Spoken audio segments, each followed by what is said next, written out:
नाथ प्यारे की जय। सुन्दर साथजी, श्री निजानन्द सेवा परिषद नेपालद्वारा आयोजित अ, आत्मा जागृति एवं श्रीमुख वितक प्रशिक्षण कार्यक्रम का आज 48वां दिन है। आप सभी सुंदर साथी जितने भी हम यहाँ पे जुड़े हुए हैं, फेसबुक लाइव हमें सुन रहे हैं, आप सभी को स्वागत करते हुए, साथ ही साथ आदरणीय महात्मा जी सुशांत जी को भी स्वागत करते हुए आज का क्लास स्टार्ट करने के लिए अनुरोध करती हूँ। बोलो श्री प्राणनाथ प्यारे की जय।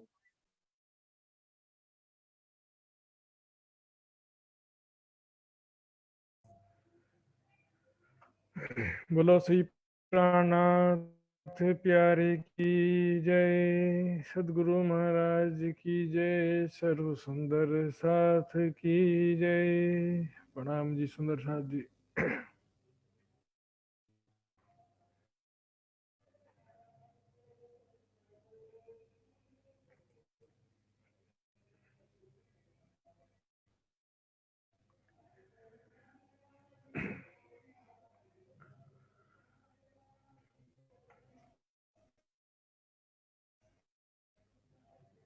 सर्वे सुनो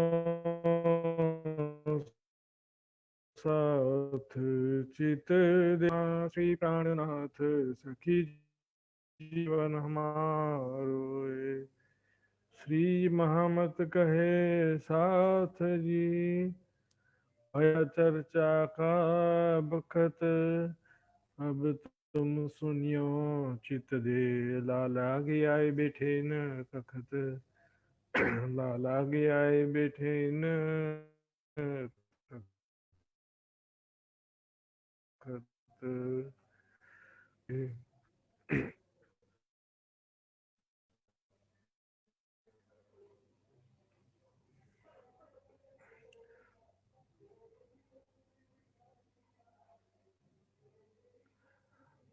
आपस में मसलत करी, जाए जुम्मे महजर, तहाँ जाए सनंधे पढ़िए, सिफत जो मोहम्मद, सिफत जो मोहम्मद। तब पुकार आपस में पड़े,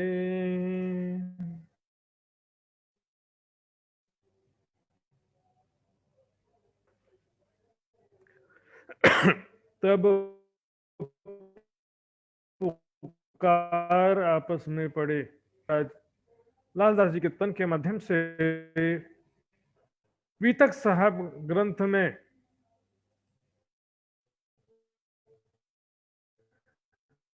उस दिव्य ब्रह्म लीला का लीला में घटित हुआ था।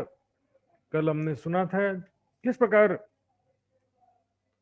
हर प्रयास विफल होते जा रहा है। 5 विशेष दरबारियों को चिट्ठी दे करके लिखित में जवाब मांगने का प्रयास भी विफल रहा। जामा मस्जिद के गुसल खाने में रुक्का चिपकाने का जो प्रयास था वो भी अब्दुल्ला की वजह से गड़बड़ हो गया। उसमें भी औरंगजेब से बात नहीं हो पाया, मिलन नहीं हो पाया।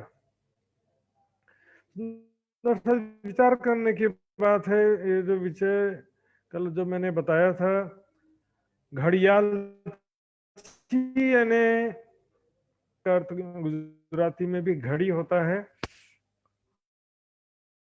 और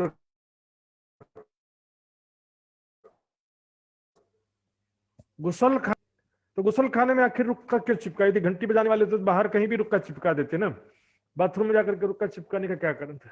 और ये जो है बहुत ही खोज विचार विमर्श करके इस नतीजे पर पहुंचा गया है। वास्तविकता यही है कि वो घड़ा पानी भरने वाले थे घड़े में, इसलिए उनको घड़ियालची कहते हैं।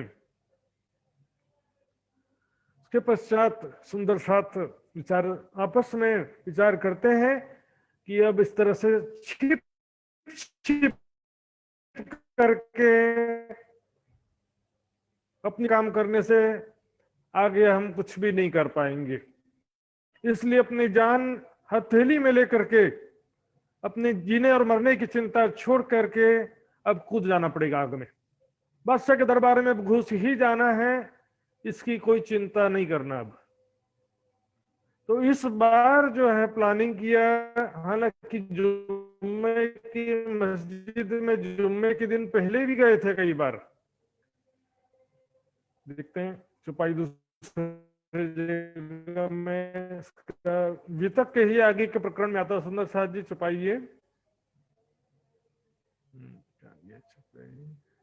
ये देखिए वितक के इसी के आगे के प्रकरण है, जो छोटी पत्री बोलते हैं उसमें का ये प्रकरण, उस प्रकरण की चौपाइयां हैं। कुरान देखे पीछे बात मोहम्मद अलैहिस्सलाम, सब कड़ी हमारे घर की है हमेशा दीन इस्लाम। आगे पीछे के चौपाई से सारा क्लियर होता है सुंदर साथ जी, कोई बात इधर नहीं है तो आगे जाके मिल सकती है। आगे जब दो प्रकरण आगे आप जब गए हो तो दो प्रकरण पीछे की बात भी आपको याद रहनी चाहिए, तब होता है मंथन। ये तो आगे पाठ और पीछे सपाट हो जाएगा तो फिर मंथन नहीं हो सकता, बल्कि आपको तो पहले प्रकरण में क्या बात कही गई वो भी याद रहना चाहिए जब अंतिम प्रकरण में आप जा रहे हो। तो देखिए क्या लिखा है कुरान में, सब हमारी ही बातें लिखी है मोहम्मद साहब ने, सब कड़ी हमारी संकोच को किस वास्ते भेष बदला यूं कर। यहाँ पर भी क्या आता है वापस हिंदू वेश धारण करने का, तो यहाँ पर सुंदर साथ जी स्पष्ट हो जाता है उनके मन में हमारा भाष्य गुण क्यों हिंदू मुसलमान, देखेंगे वापस चौपाई में। इस बार मुस्लिम फकीर वाली वेशभूषा पहने सुंदर साथ जी, मुस्लिम फकीर वाली वेशभूषा पहने और जुम्मा के दिन जामा मस्जिद में जाकर के वहां पर सनंद की वाणी पढ़ने का योजना बनाया। कौन सा? सिफत जो मोहम्मद, मैंने कितनी बार बताया, ये कई बार हो चुका सुंदर साथ जी, और हमने देखा भी था कई लाले लाल कहावते हो गए सब जरद, कई लाले लाल कहावते हो गए सब जरद और लाल कोई ना हुआ बिना एक मोहम्मद। कल यदुनंदन जी महात्मा जी ने बहुत अच्छा कीर्तन गाया था इस विषय में। चौपाई जब आप समझेंगे तब कीर्तन में पूरा आनंद आएगा, और चौपाई की तरफ आपका ध्यान आकर्षित करने के लिए ही ये कीर्तन गाया जा रहा है। कई वली पैगंबर आदम, एक कहावे सब मुर्शिद, मुर्शिद है ना गुरु, और कोई मुर्शिद ना हुआ बिना एक मोहम्मद। मोहम्मद तीन नहीं होते, मैंने पहले ही बताया था, एक ही मोहम्मद होता है, बस श्री को चाहे मलकी का चाहे हकी को, मोहम्मद तो मोहम्मद होता है। मोहम्मद और मोहम्मद दोनों एक ही शब्द है। वहां पर भी राज्य की शक्ति से युक्त आत्मा को मोहम्मद कह रहे हैं, यहाँ पर भी राज्य की शक्ति से युक्त आत्मा को मोहम्मद कहा गया। वहां भी श्यामा जी, वहां भी राज्य का आवेश, यहाँ भी श्यामा जी, यहाँ भी राज्य का आवेश। ओलियम भी फरिश्ते जेता कोई पेद पर अल्लाह किन्हू अलैहि बिनायक मोहम्मद। अच्छा जी, वही मोहम्मद की सारी शोभा आखिरत में, वही सारी दुनिया को दोजख से छुड़ाएंगे, जन्नत में मुक्ति दिलाएंगे। कल परसों बात चल रहा था, मैंने प्रश्न भी लिखा था क्विज में, इमाम मेहदी को क्या कुरान में अल्लाह ताला कहा गया है? नहीं कहा गया सुंदर। वास्तविकता यह है कि कुरान के और हदीसों के अनुसार देखें तो इमाम मेहदी का महत्व तो ईसा रूह से भी कम है, और मोहम्मद साहब से तो कोई तुलना ही नहीं है। लेकिन मोहम्मद की हकी सूरत कहने से वो सारी मोहम्मद की शोभा इमाम मेहदी की हो जाती है। इमाम मेहदी को खुदा ताला नहीं कहा गया है, लेकिन इमाम मेहदी के हृदय को खुदा का न्याय का सिंहासन कहने से वो इनडायरेक्टली वो बात हो जाती है। तो उसको हम सीधे जो बोल देते हैं उस तरह से बोलेंगे तो कोई भी आप प्रमाण नहीं दे पाएंगे। मोमिन तुम सुते क्या करो ये कागज का सीधे काजी कदा पर आया दे मुबारकी मोहम्मद। मोहम्मद साहब के पुनः आने का मुबारकबाद दे रहे हैं। एक तो ये हो गया, इसके अलावा और भी कीर्तन का गायन करते हैं, आगे चल के देखेंगे। तब पुकार आपस में पड़े सुनेगा सुल्तान, आपस में खलबल हो जाएगा। वहां पर जो भी बड़े बड़े दरबारी लोग आते हैं नमाज पढ़ने, वो सबको पता चलेगा, और ये इस तरह से ये बात बादशाह औरंगजेब तक पहुंच जाएगी। तब हमको बुलावेगा, तब पैगाम सुनावेगा। जब वो हमको बुलाएगा फिर हमारी जब सूचना पहुंच जाएगी। पिछले बार क्या किया था, गुसल खाने में चुपके से रुक्का चिपकाया था, जाको हमको ढूंढ लीजिए, जाको होए गरज। इस बार चुपके से की बात ही नहीं है, सामने आकर के बात करना सीधे। अब देख लेंगे, जिसको ढूंढना गरज वरज नहीं, सामने आके जो करना कर लो। यह मसलत करके जाए खड़े महजद में, इस प्रकार मसलत करके सलाह मशवरा करके वो 12 सुंदर साथ जो कल मैंने नाम बताया था, और सुंदर साथ जी ध्यान से सुनते नहीं है, पता नहीं क्या करते रहते। क्वेश्चन देते समय पता नहीं पढ़ते भी नहीं है। ये वाणी में तो लिखा है ना, मैंने इतना सा मटेरियल है तो क्या लिखूं, सोचा व्हाट्सएप में नहीं रखा है। इतनी सी बात में कंफ्यूज हो गया। कितने लोगों ने यही प्रश्न गलत किया। दिल्ली के 6 सुंदर साथ शेख बादल, मैंने बोला जरूर था वीडियो दोबारा सुनते तो भी आप सही दे सकते थे। वीडियो भी दोबारा नहीं सुनने का जहमत उठाना चाहते। एक भी सुंदर साथ का प्रश्न गलत होता है तो मुझे काफी डिप्रेशन हो जाता है, कैसे मैंने समझाने में गलती कर दिया। शेख बादल, कायमुल्ला, दयाराम, गंगाराम, बनारसी दास और चंचल दास, 4 हिंदू 2 मुसलमान, कुल मिला के 6 सुंदर साथ हैं दिल्ली के। सूरत के 2 सुंदर साथ, नागजी भाई, भीम भाई, ठट्टा नगर के चिंतामणि और लालदास, खंबात के सोमजी भाई, बुंदेलखंड के खिमाई भाई। सुंदर साथ जी 12 मोमिन का तो नाम याद रखिए।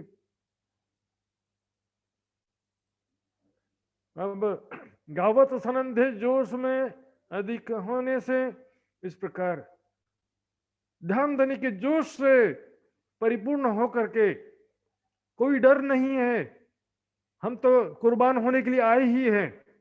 तो जो खुद कुर्बान होने के लिए आया उसको मृत्यु का कैसा भय? भाई तुम फौज में क्यों भर्ती हुए? जब मरने का डर था तो फौज में भर्ती ही क्यों हुए?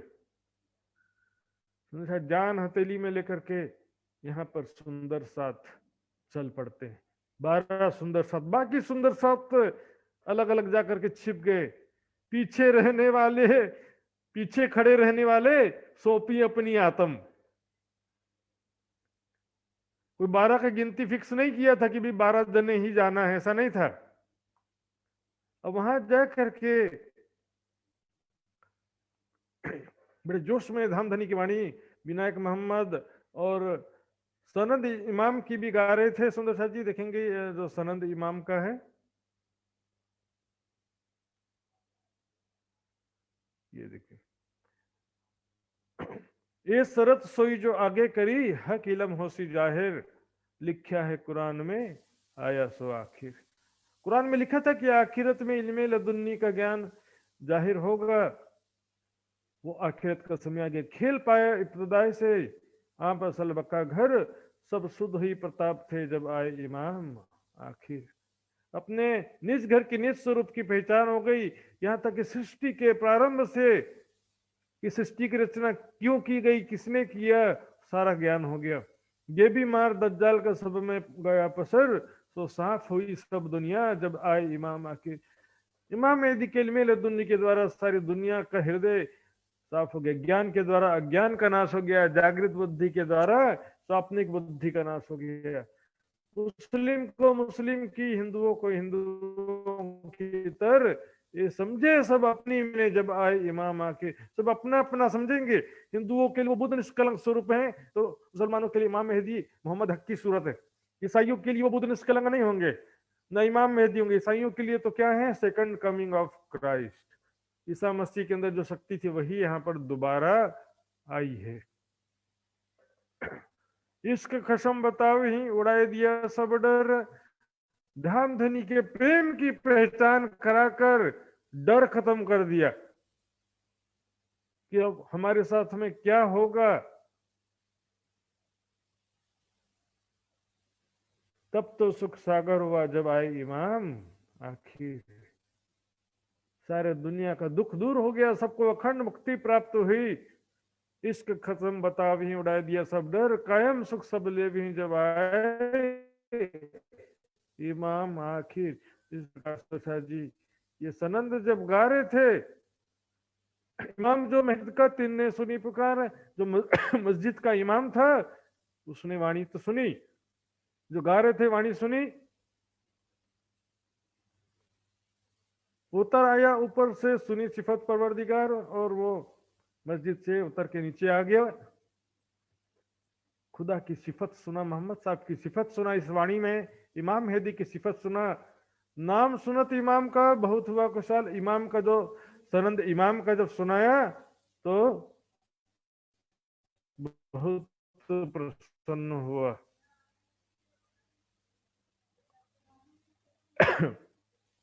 तब जाके बहुत ही आनंदित हुआ।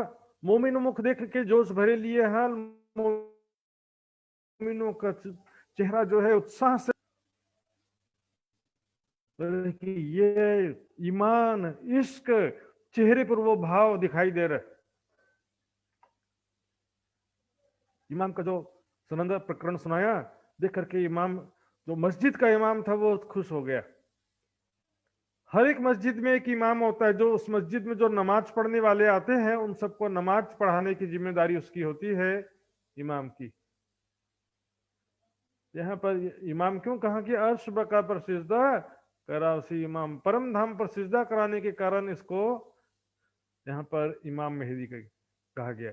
देखे तारा दीन के नजर करी आसमान, देखा कि यही दीन इस्लाम के प्रकाश रोशनी है, भविष्य है दीन इस्लाम के। ऐसे ईमान वाले मोमिन, क्योंकि सुंदर साथ जी इस बार मुस्लिम फकीरों की वेशभूषा पहन के आए थे, मुस्लिम वेशभूषा होने से भी एक फर्क पड़ रहा था, क्योंकि बिना मुस्लिम वेशभूषा के देखेंगे इतना अच्छा रिस्पॉन्स कभी नहीं मिला था।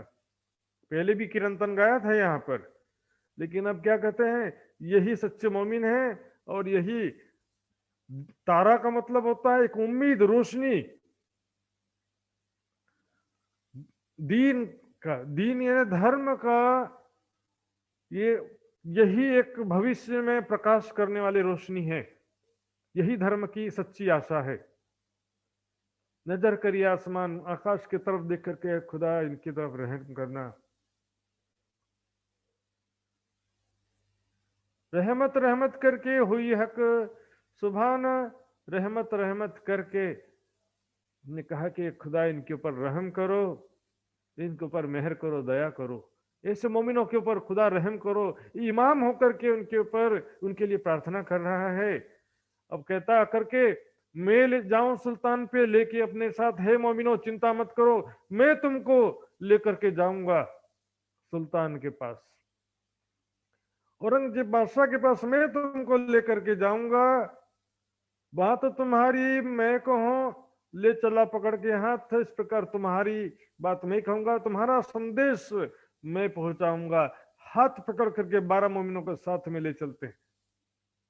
सुंदर जी ये है, इससे पहले छिप छिप कर रहे थे, सामने आकर के बस जो होगा होगा, आ गए। छिप छिप करके कब तक करेंगे, बिना आपा दिए और ना लिया जाए।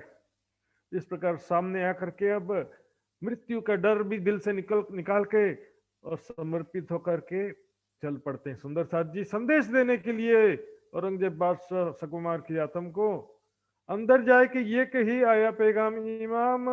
अंदर जाकर के वहां पर बादशाह उस समय दीवाने खास में थे, अंदर थे, महल के अंदर थे। तो उनको जाकर के संदेश दिया इमाम ने कि वो इमाम मेहदी का जो लोग हैं वो आए हुए हैं। मेल आया लोग तिनके, इमाम मेहदी का जो दावा कर रहे थे वो लोग आए हुए हैं।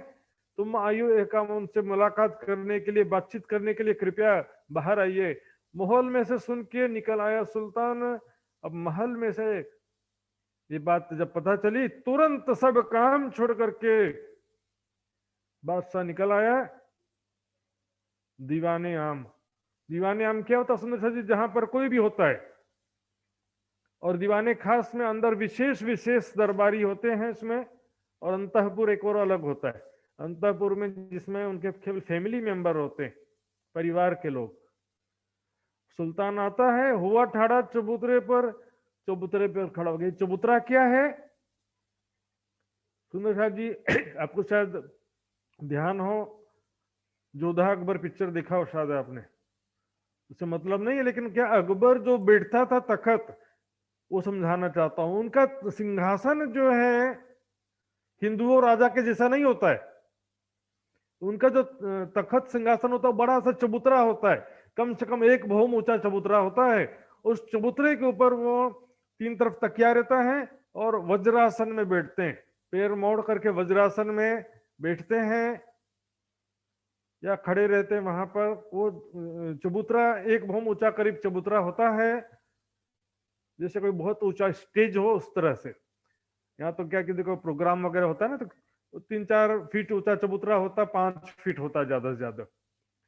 बहुत ऊंचा चबूतरा होता है, कम से कम 15 फीट ऊंचा चबूतरा होता है, जिसको तख्ते ताउस कहते हैं। वहां पर गादी आसन और सब सुंदर सा बैठने का जगह होता है, और 2 पैर नीचे करके नहीं, वज्रासन में बैठते हैं वो। तो प्रसंग बाद में आएगा विस्तार से। हाथ आसा एक सुने कान, उसके हाथ में आसा है छड़ी, एक हाथ में छड़ी है सुंदर साथ जी। क्योंकि औरंगजेब और छत्रसाल जी की उम्र बराबर नहीं है। औरंगजेब और लगभग महराज की उम्र बराबर कह सकते हैं क्योंकि औरंगजेब का भी जन्म 1675 विक्रम संवत 1675 में हुआ था। और ये अभी समय क्या चल रहा है, 1735। दिल्ली का प्रसंग कब चलता है, 1735-36 के आसपास। 1675 का जन्म है, तो कितने साल हो गए, 60 साल की उम्र हो गई है औरंगजेब की, 60 ईयर्स ओल्ड। 60 साल की उम्र हो गई है औरंगजेब की। तो हाथ में छड़ी तो पकड़ेगा ना सहारा के लिए, थोड़ा सपोर्ट के लिए, पर इतना भी कमजोर नहीं था, लेकिन एक छड़ी हाथ में रहने का, रखने का एक स्वभाव बन जाता है। मोमिन तले चबूतरे खड़े आए निकट, जो 12 मोमिन थे सुंदर साथ थे, वो चबूतरे के नजदीक ही खड़े थे। जो लिखा लो महफूज में, और भाई खटपट, और जैसा मैंने बताया लोहे महफूज, सुरक्षित पट्टिका, अर्थात इसमें जो खुदा ने लिख दिया है वो हो करके ही रहता है। और इसमें सारी बात लिखी, जो हो चुका है वो भी लिखा है, जो होने वाला है, जो हो रहा है, सारी बातें लिखी हुई है। अर्थात राज्य ने अपने हृदय में जो प्लानिंग कर रखा है, खेल की जो घटनाक्रम स्टोरी जो निश्चित किया, वो सारी बात लिखी। अब यहाँ क्या हुआ, औरो भाई खटपट, अब धीरे देखते हैं दूसरे काजी दरबारी सब इकट्ठे हो गए। कौन आया, अरे 12 मोमिन आ गए, अरे अरे ये तो बड़ा गड़बड़ हो गया, कैसे घुस गए अंदर, इनको किसने लेकर के आ गया। सब खटपट शुरू हो गया। शेख निजाम, शेख इस्लाम, आकिल खान, सुलेमान और रिजवी खान, कोई भी नहीं चाहता था कि ये दरबार में प्रवेश करे, लेकिन पहुंच गए। अब खटपट हो गई, अब क्या करें। तब पूछा सुल्तान ने, इशारत सो आए। अब बादशाह जो है इशारे से कहता है, पहले तो बोलता नहीं है, क्या बात है, ऐसे इशारा करते। तब बोले तो मोमिन कलमा जुबान चलाएं। तब सुंदर साथ अपनी जुबान से कलमा बोलते हैं, क्योंकि कलमा एक जरूरी चीज है मुसलमान के लिए। जुबान से कलमा कहना एक फर्ज होता है और एक प्रमाण होता है कि आप मोहम्मद साहब और एक खुदा को मानते हो। ला इलाहा इल्लल्लाह मोहम्मद रसूलुल्लाह, उस खुदा के सिवा इबादत के लायक कोई नहीं है और मोहम्मद उनके रसूल है, ये मैं मानता हूं। तो जो जैसे अपन तारतम लेते हैं ना, सुंदर साथ बनते समय तारतम की दीक्षा दिया जाता है, वैसे मुसलमानों में मुसलमान ये कलमा बोलने से मुसलमान है ऐसा सिद्ध हो जाता है। ये कलमा बोलते हैं जब ला इलाहा इल्लल्लाह मोहम्मद रसूलुल्लाह, तो एक प्रकार से ये सिद्ध हो जाता है कि हाँ ये मोहम्मद साहब का विरोधी नहीं है, मोहम्मद साहब को मानता है और खुदा को, एक खुदा को मानता है। एक प्रकार का सबूत माना जाता है। फिर इशारत करी सुल्तान ने, क्या मतलब है तुम। बादशाह ने फिर से इशारा किया, क्या बात है, कुछ क्लियर बोल दो, घुमा फिरा के क्यों बोल रहे हो, कुछ लेने आए हो, कुछ दान दक्षिणा चाहिए तो बता दो। मतलब बादशाह का कहने का मतलब यही था, कुछ चाहिए तो पहले ही बोल दो, घुमा फिरा के। दूसरे फकीर लोग आते हैं ना तो पहले बड़ी बड़ी बातें करेंगे, भविष्य की बातें बताएंगे। बादशाह तुम जो है कुछ दिनों में विश्व विजेता बन जाओगे, ऐसा वैसा खुश करने के लिए बड़ी बड़ी बातें करते हैं, बाद में भेंट दक्षिणा उनका उद्देश्य रहता है। दूसरे जो फकीर होते हैं, ऐसा ही तो नहीं है। ऐसा परखने के लिए बादशाह बार बार कह रहा है, कुछ इच्छा हो तो बता दो। तब जवाब इनने दिया, दीन इस्लाम के आशिक हम। सुंदर साथ कहते हैं, हम दीन इस्लाम के आशिक हैं, यही हमारा परिचय है। सत्य शांति का जो मार्ग है, जो निजानंद का मार्ग है, उसी को इस्लाम लिखा है। यहाँ इस्लाम मतलब जहरी शरीयत का इस्लाम की बात नहीं है। दीन इस्लाम हकीकी सत्य ज्ञान वाला परम धाम का जो मार्ग है। निजा इस्लाम का अर्थ जो है बड़ी वृत्त में परम धाम के लिए कई बार प्रयोग हुआ है। ये घर बका इस्लाम से। फिर औरंगजेब कहता है, कछु मतलब अपना कहो, कछु मांगो मुझसे, कुछ भाई चाहिए हो तो मांग लो, इतना लंबा क्यों घुमा रहे हो। कहिए एक बात हम मांगत। तब सुंदर साथ कहते हैं, हम एक बात बादशाह आपसे एक बात मांगते हैं, रूबरू बातें करें तुमसे, आपसे आमने सामने बात करने का मांगते हैं बस। हम आपसे ज्ञान चर्चा करने का मांगते हैं सुंदर साथ जी, हमको यही चाहिए बस। हमारी बातों में ने आवे ना कोई दरमियान, और हमारी बातों में और कोई दूसरा बीच में नहीं आना चाहिए। कोई काजी मौलवी दरबारी हमारे आपके बातचीत के बीच में नहीं होना चाहिए, क्योंकि कोई होगा तो सारा गड़बड़ कर देगा। समझने सुनाएगा, समझाने का प्रयास कर रहा है, दूसरा समझने का प्रयास कर रहा है, और तीसरा आ जाता बिगाड़ने के लिए।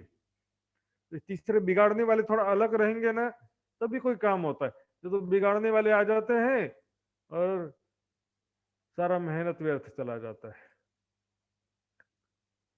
पूछो सुनो तुम हमसे, आपको जो पूछना है, प्रश्न जो शंका है, जो डाउट है, आप हमसे पूछिए, और न सुना में कान और किसी को हम नहीं सुनाएंगे। और किसी को ये बीच में हमारे किसी को न समझाने का प्रयास करेंगे, न सुनाने का प्रयास करेंगे। फिर मोमिनों से पूछिए, कुछ और कहो सब। अब बादशाह ने फिर अभी भी बता दो। सुंदर साथ कहते हैं, तुम्हें तो कह सुनाया, हमें नहीं मुर्दार का मतलब आपको तो हमने कह दिया कि हमको माया मुर्दार से, मुर्दार दुनिया की कोई भी वस्तु हमको नहीं चाहिए, पहले ही कह दिया। तो बादशाह कहते हैं, ऐसे फकीर मैंने पहले कभी नहीं देखा, ऐसे फकीर मैंने पहले कभी भी नहीं देखा। आशा लेके चूमिया 3 बेर सुल्तान, अपना जो छड़ी था ना, इसे 3 बार मुंह से चुमता है, और खुदा से खैर को, खुदा खैर करे इनके ऊपर, खुदा रहम करे, इसे दुआ मांगता है 3 बार।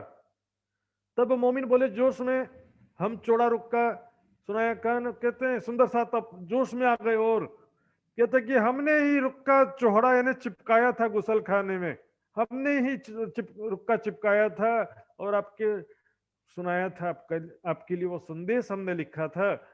5 नलवे 5 रन पर भेजे तुम खा, तो आपके लिए ही हमने 5 रुक्के आपके खास 5 दरबारियों पर हमने ही भेजा था।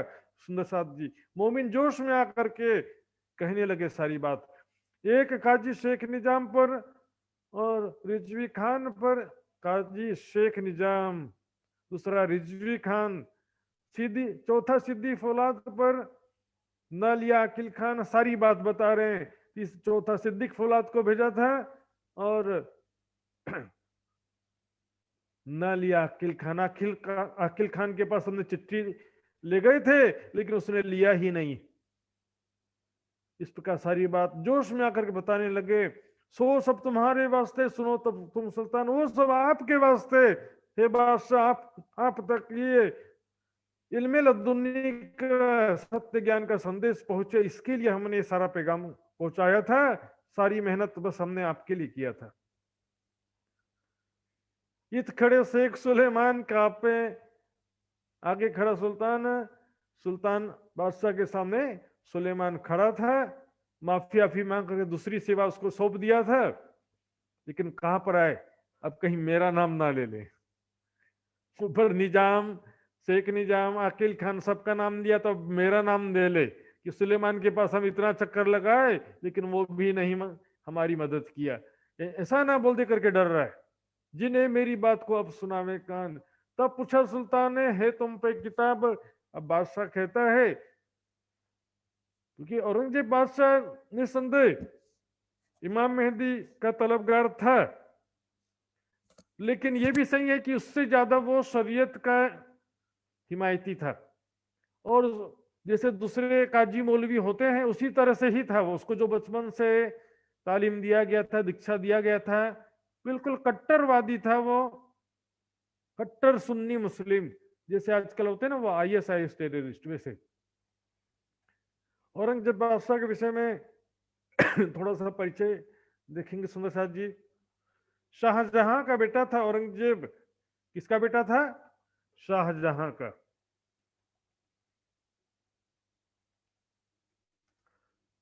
शाहजहां का पुत्र था औरंगजेब।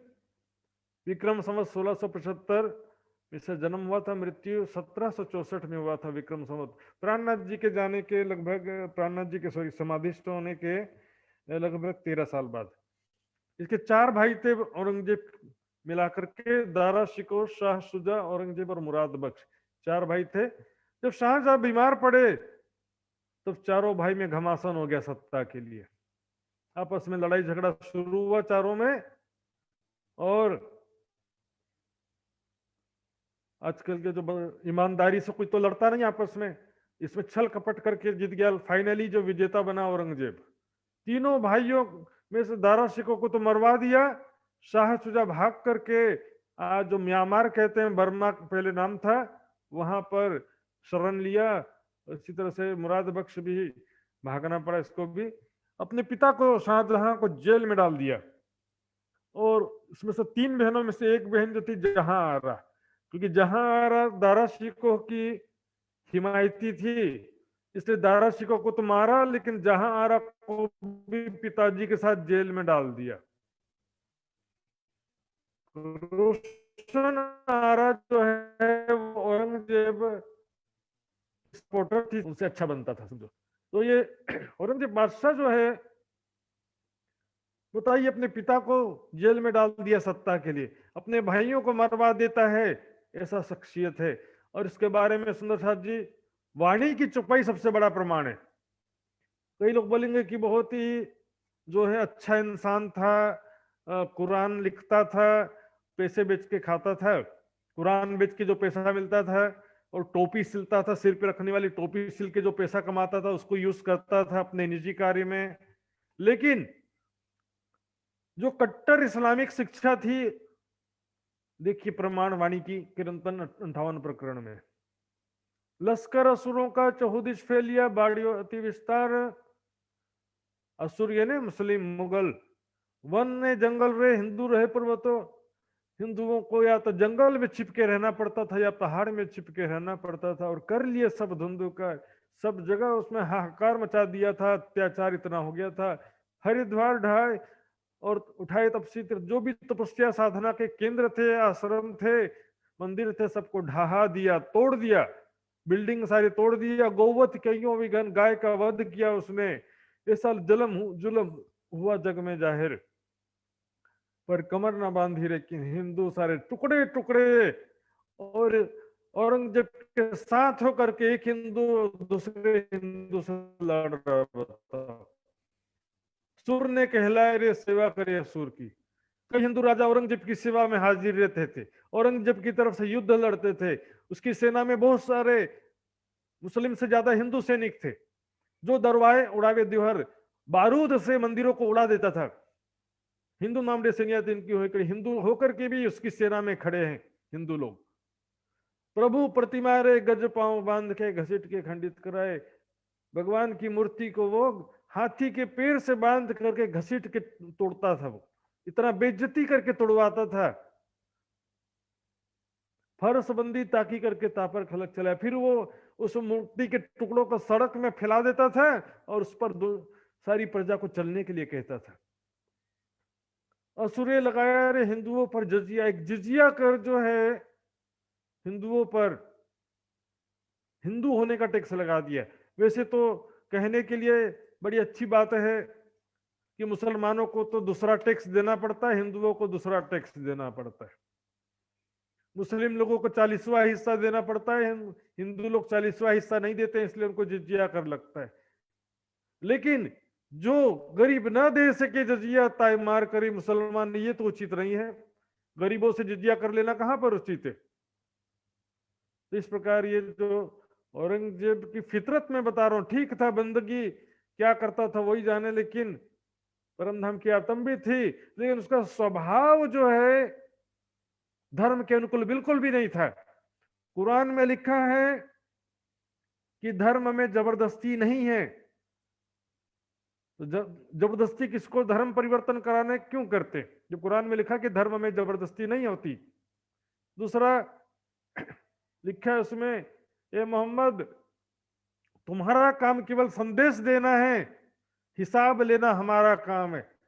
खुदा कह रहा है हिसाब लेना हमारे जिम्मे, तुम संदेश पहुंचाओ ना, कोई नहीं मानता है तो उसका हिसाब लेना तुम्हारा काम थोड़ी है।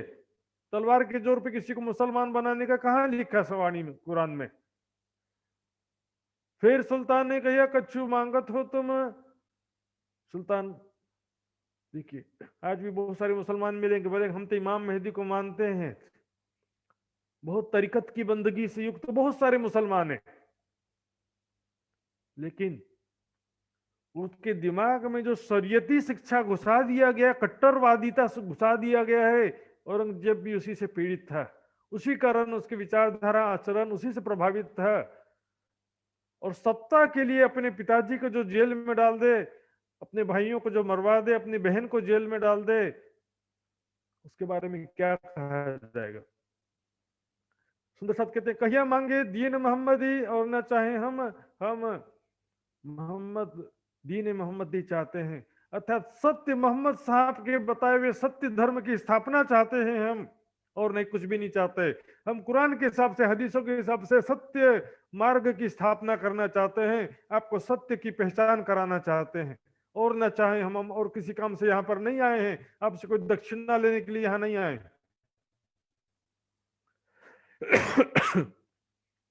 मोमिन बोले अपने जोश में, डर दिल भया सुल्तान।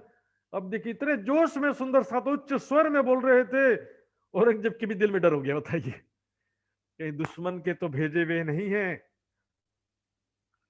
किसी दुश्मन ने तो नहीं भेजा है इनको। डर रहे, उनके दरबारी भी डर रहे,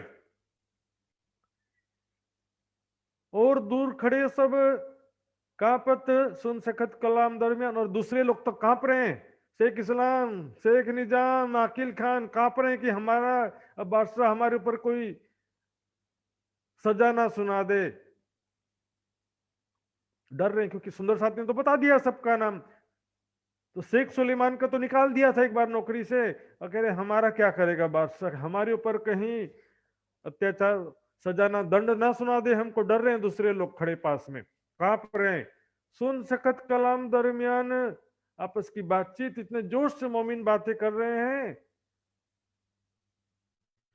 औरंगजेब भी कांप रहा है, दूसरे लोग भी डर रहे हैं। इनमें 10 तन एक खिल के 2 तन मुसलमान है। अब सुंदर सा जी ध्यान से बोलो श्री प्राणनाथ प्यारे की जय। सुंदर सा ध्यान देंगे, उसमें से 2 मुसलमान थे, शेख बादल खान और कायमुल्लाह, और बाकी 10 हिंदू थे। तो उसमें से भी 4 जो है हिंदू थे, दिल्ली के थे। 4 दयाराम, गंगाराम, बनारसी दास और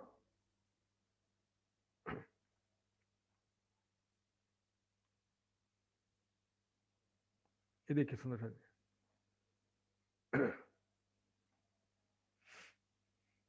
धन धन कहे सब हमको, कि 13 नंबर का छुपाई दिखेंगे।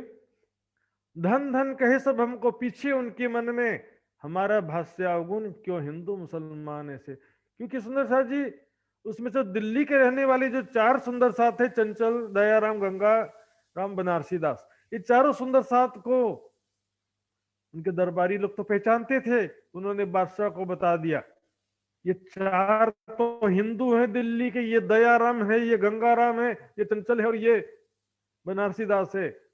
लेकिन यहाँ पर मुस्लिम वेशभूषा धारण करके आए हैं, मुस्लिम वेशभूषा धारण करके आए हैं। करे क्यों हिंदू मुसलमान ऐसे, ये हिंदू क्यों ऐसे मुसलमान की वेशभूषा धारण करके आए, आखिर क्या कारण है, किन किनके भेजे आए हैं?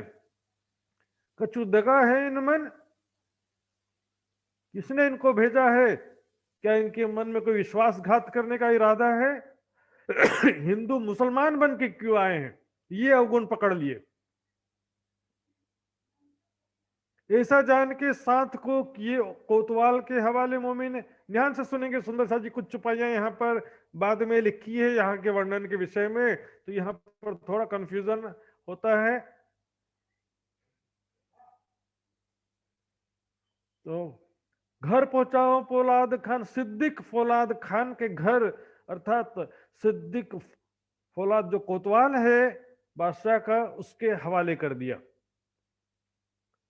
बातचीत करने का बोले, इस बारे में बाद में विचार करेंगे कि उनसे बातचीत किया जाए कि नहीं जाए। पहले इन जो 4 हिंदू दिल्ली के, उनको तो पहचान गए, इसके अलावा 6 और हिंदू भाई हैं, सूरत के और ठट्टा नगर के, खंबात के और बुंदेलखंड के, 6 सुंदर साथ और भी हैं। ये कौन है, कहां से आए हैं, इनका क्या उद्देश्य है? इनके दिल में किसी प्रकार का दगा तो नहीं है?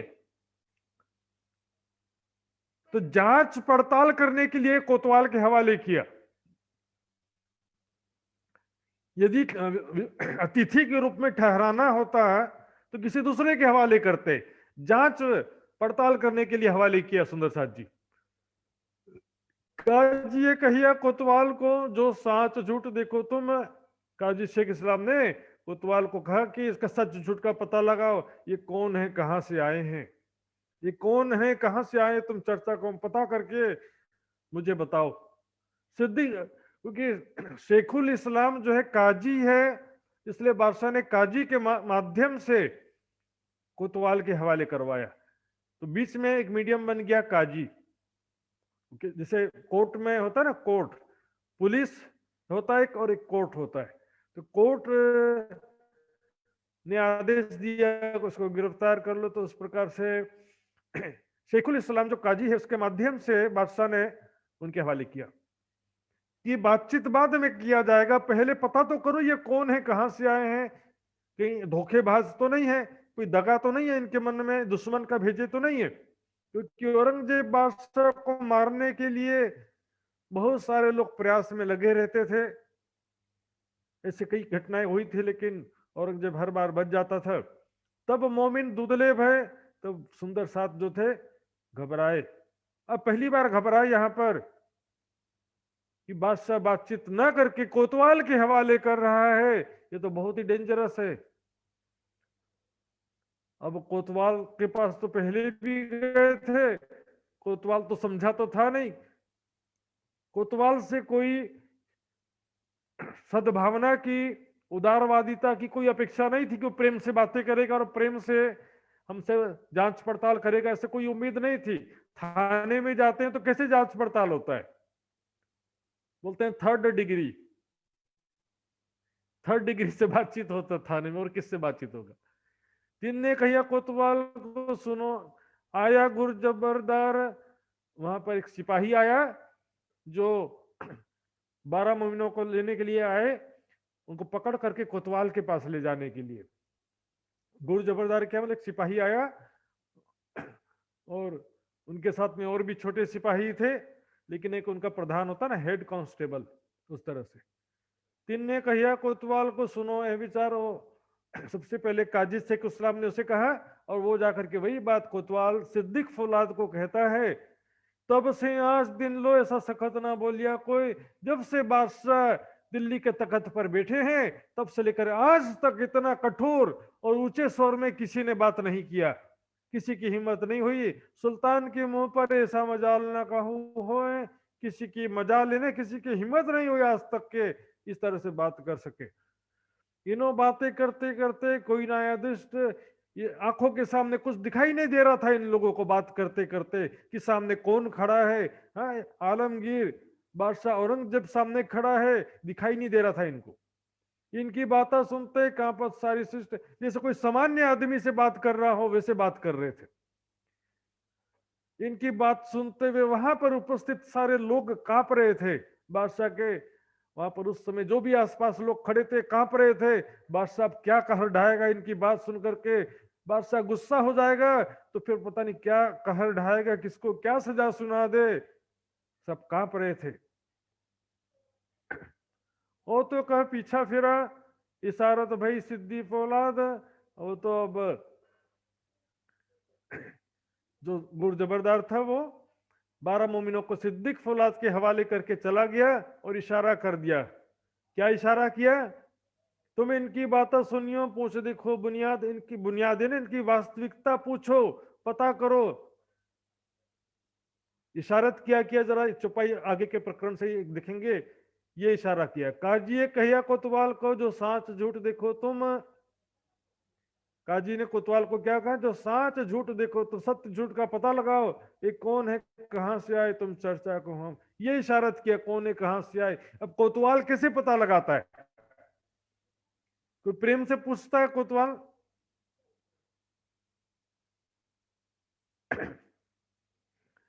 लेकिन बादशाह ने कहा था इन्हों को नीके राखियो, खाने पीने की खिदमत इनको अच्छे से रखना। बादशाह ने कहा था इनको खाने पीने की अच्छी व्यवस्था रखना, दलगीर होने ना पावही में सौंपे तुमको, इनको किसी प्रकार का दुख नहीं होना चाहिए। मैंने तुम्हें इनकी जिम्मेदारी सौंपी है, बादशाह ने तो कहा। लेकिन बादशाह को सोचना तो चाहिए कि भी किसके हवाले कर रहा है। यदि आप चाहते हो कि इनको कोई तकलीफ ना हो तो फिर ऐसे आदमी को क्यों सौंप रहे हो? किसी अच्छे आदमी के पास में सौंपना चाहिए था। और ये तो सारे दुश्मन थे सारे, शेख इस्लाम, शेख निजाम, आकिल खान, सिद्दीक फौलाद, सारे तो दुश्मन नंबर 1 थे। यही तो मिलने नहीं दे रहे थे, और मिलने जब सामने आए तो वापस उन्हीं के हवाले कर दिया। तो पहले तो उनसे मिल ही चुके थे, उनसे तो कोई न्याय की उम्मीद पहले भी नहीं थी और अभी भी नहीं थी। तब तो यहाँ पर बादशाह के सामने आए। इन समय दिल्ली में ने घर घर पड़ी खड़बड़। अब ये बात दिल्ली शहर में चारों तरफ फैल गई कि ये 12 सुंदर साथ को बादशाह ने सिद्दीक फौलाद के हवाले कर दिया है, उनको गिरफ्तार कर लिया गया है। ये बात शहर में पूरी फैल गई। तो जो सुंदर साथ थे, उनके जो भी परिचित थे, उनके घर वाले थे, खास तौर पे जो दिल्ली के सुंदर साथ थे, उनके परिवार वाले, सब के वहां पर खड़बड़ हो गया। अर्थात सब वहां पर बहुत ज्यादा इस विषय में बातचीत होने लगा। अरे अब क्या करें, हमारे दयाराम जी तो फंस गए, हमारे गंगाराम जी वहां पर उनको गिरफ्तार कर लिया गया। अब उनको कैसे बचाएं, कैसे उनके गिरफ्त से कैसे निकाले, कहीं उनको फांसी ना हो जाए। इस तरह से जो चिंता से युक्त, डर से युक्त वार्तालाप होने लगा। दयाराम के घर में बड़ा जो हुआ शोर, और दयाराम जो दिल्ली के सुंदर साथ थे, दिल्ली में ही उनके परिवार के लोग रहते थे, तो उनके परिवार के लोगों के बीच में काफी शोरगुल होने लगा। दयाराम के बदले हम पहुंचावे, और वो क्या करने सोचने लगे, जैसे पुलिस वाले को पैसा दे करके आदमी बदल देते ना जेल में। आपके नेपाल में पता नहीं कभी हुआ कि नहीं, इंडिया में तो मेरे आंखों के सामने हुआ है। एक बार एक सुरेश नाम का जो गुंडा जैसा लड़का था, उसको पुलिस ने पकड़ लिया था। तो बाद में क्या, उनके परिवार वालों ने खूब पैसा खिलाया, पैसा खिला दिया पुलिस को, तो उसको छोड़ दिया। एक सुरेश नाम का एक दूसरा सीधा साधा अच्छा आदमी था, उसको पकड़ लिया। ऐसे पुलिस वाले भी, इतने दोस्ती अच्छी ना दुश्मनी अच्छी बोलते हैं इंडिया में। तो दयाराम के बदले हम पहुंचावे, और बोले उसके बदले दूसरे को पहुंचा देंगे पैसा वैसा खिला करके। अब कोतवाल ने उनसे पूछा, खाने पीने की बात जो पूछाई कोतवाल सिद्दीक फौलाद ने पता किया खाते पीते क्या है। शाकाहारी खाओगे कि मांसाहारी खाओगे, वेजिटेरियन कि नॉन वेजिटेरियन। मोमिनो मन विचारिए करे परियान आपस में। सुंदर साथ ने अपने अपने मन में विचार किया और आपस में भी सलाह मशवरा किया। 10 तन को लेके किए 2 तन बराबर, 10 तन हिंदू 2 तन मुसलमान। 2 सुंदर साथ मुस्लिम हैं, 10 सुंदर साथ हिंदू हैं। तो सब ने मिलकर के शाकाहारी भोजन करने का निश्चय किया, वेजिटेरियन खाना खाएंगे सबने। अब ये बात जो है मुसलमान समझ गए कि सारे ये हिंदू हैं, दो को छोड़ के बाकी सारे हिंदू हैं, और इनका जो फकीर है, इनका जो गुरु है, जो इमाम मेहदी होने का दावा करता है, इनका गुरु जो इमाम मेहदी का दावा करता है वह भी हिंदू है। इस तरह से अंदाजा लगाते हैं इन लोग। जांच पड़ताल करने का तरीका देखिए, इनका फकीर है वो भी हिंदू है। संध्या के समय में ने तब जाहिर हुई खबर, इस तरह से शाम के समय में ये बात सबको पता चल गई कि ये जो शाकाहारी भोजन कर रहे हैं, मतलब ये दो के अलावा बाकी 10 तो हिंदू है ही है, और उसके अलावा इनका गुरु भी हिंदू है, तभी तो शाकाहारी भोजन खाने कह रहा है। यदि मुस्लिम गुरु होता तो शाकाहारी भोजन खाने क्यों कहता है?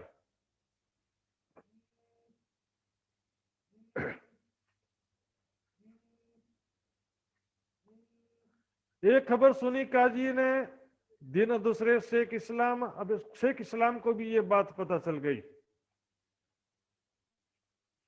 कि ये सात्विक भोजन खाने का सब इच्छा किए हैं, शाकाहारी भोजन खाने की सबने इच्छा किया है।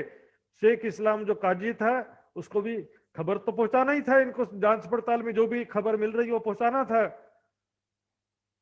जब बुलाए अदालत में, पूछी बात तमाम, तब उनको अदालत में बुलाया शेख इस्लाम ने और सारी बात की जानकारी लिया। अब इधर क्या हुआ देखिए, काफरों ने सुल्तान को सकलियाए बीच ईमान। औरंगजेब बादशाह जो है बातचीत करने के लिए इच्छुक था, लेकिन उनके जो दरबारी लोग थे काफर, उनको कहा गया दरबारियों को, शेख इस्लाम, शेख निजाम, आकिल खान, शेख निजाम रिजवी खान, ये सब ने मिलकर क्या कि शक डाल दिया, किसी दुश्मन के भेजे हुए आदमी हो सकते हैं। तुमको ऐसा ना चाहिए जो रूबरू बात सुनो कान, आपको ऐसा बिल्कुल भी उचित नहीं है कि आप आमने सामने बैठ करके अकेले बातचीत करो। वो 12 और आप अकेले, 12 के साथ आप अकेले बातचीत करो, बिल्कुल भी उचित नहीं है। रूबरू आमने सामने बैठ कर बातचीत करो, ये ऐसा ना चाहिए, ऐसा उचित नहीं है। क्या जाने किसी फंद पर भेजे हुए दुश्मन, हो सकता किसी दुश्मन के भेजे हुए हो, आपकी हत्या की साजिश करने आए हो। ऐसा पहले भी कई बार प्रयास किया जा चुका है। तुम 300 बातें क्यों करो रूबरू अपने तन, आप क्यों बात करें, इतने बड़े बादशाह हो आप। हाँ, हम क्या मर गए हम लोग? पूछाओ बात गुलाम सो, वह कहेगा आए तुम, हम में से जो भी आपको अच्छा लगता, उचित लगता है, हम आपके गुलाम किस लिए बैठे हैं? मुझसे बात कराओ शेख इस्लाम से, या तो शेख निजाम से, या तो आकिल खान, जो अच्छा लगता है उससे आप बात कराओ। जब मालूम होएगा तब देखेंगे हम। वह कहेगा है तुम, वो आपका जो काजी है, मौलवी है, आलिम फाजिल, उनसे बात कराइए, वो आपको सारी हकीकत बता देगा कि ये क्या कहते हैं, इनका क्या सिद्धांत है।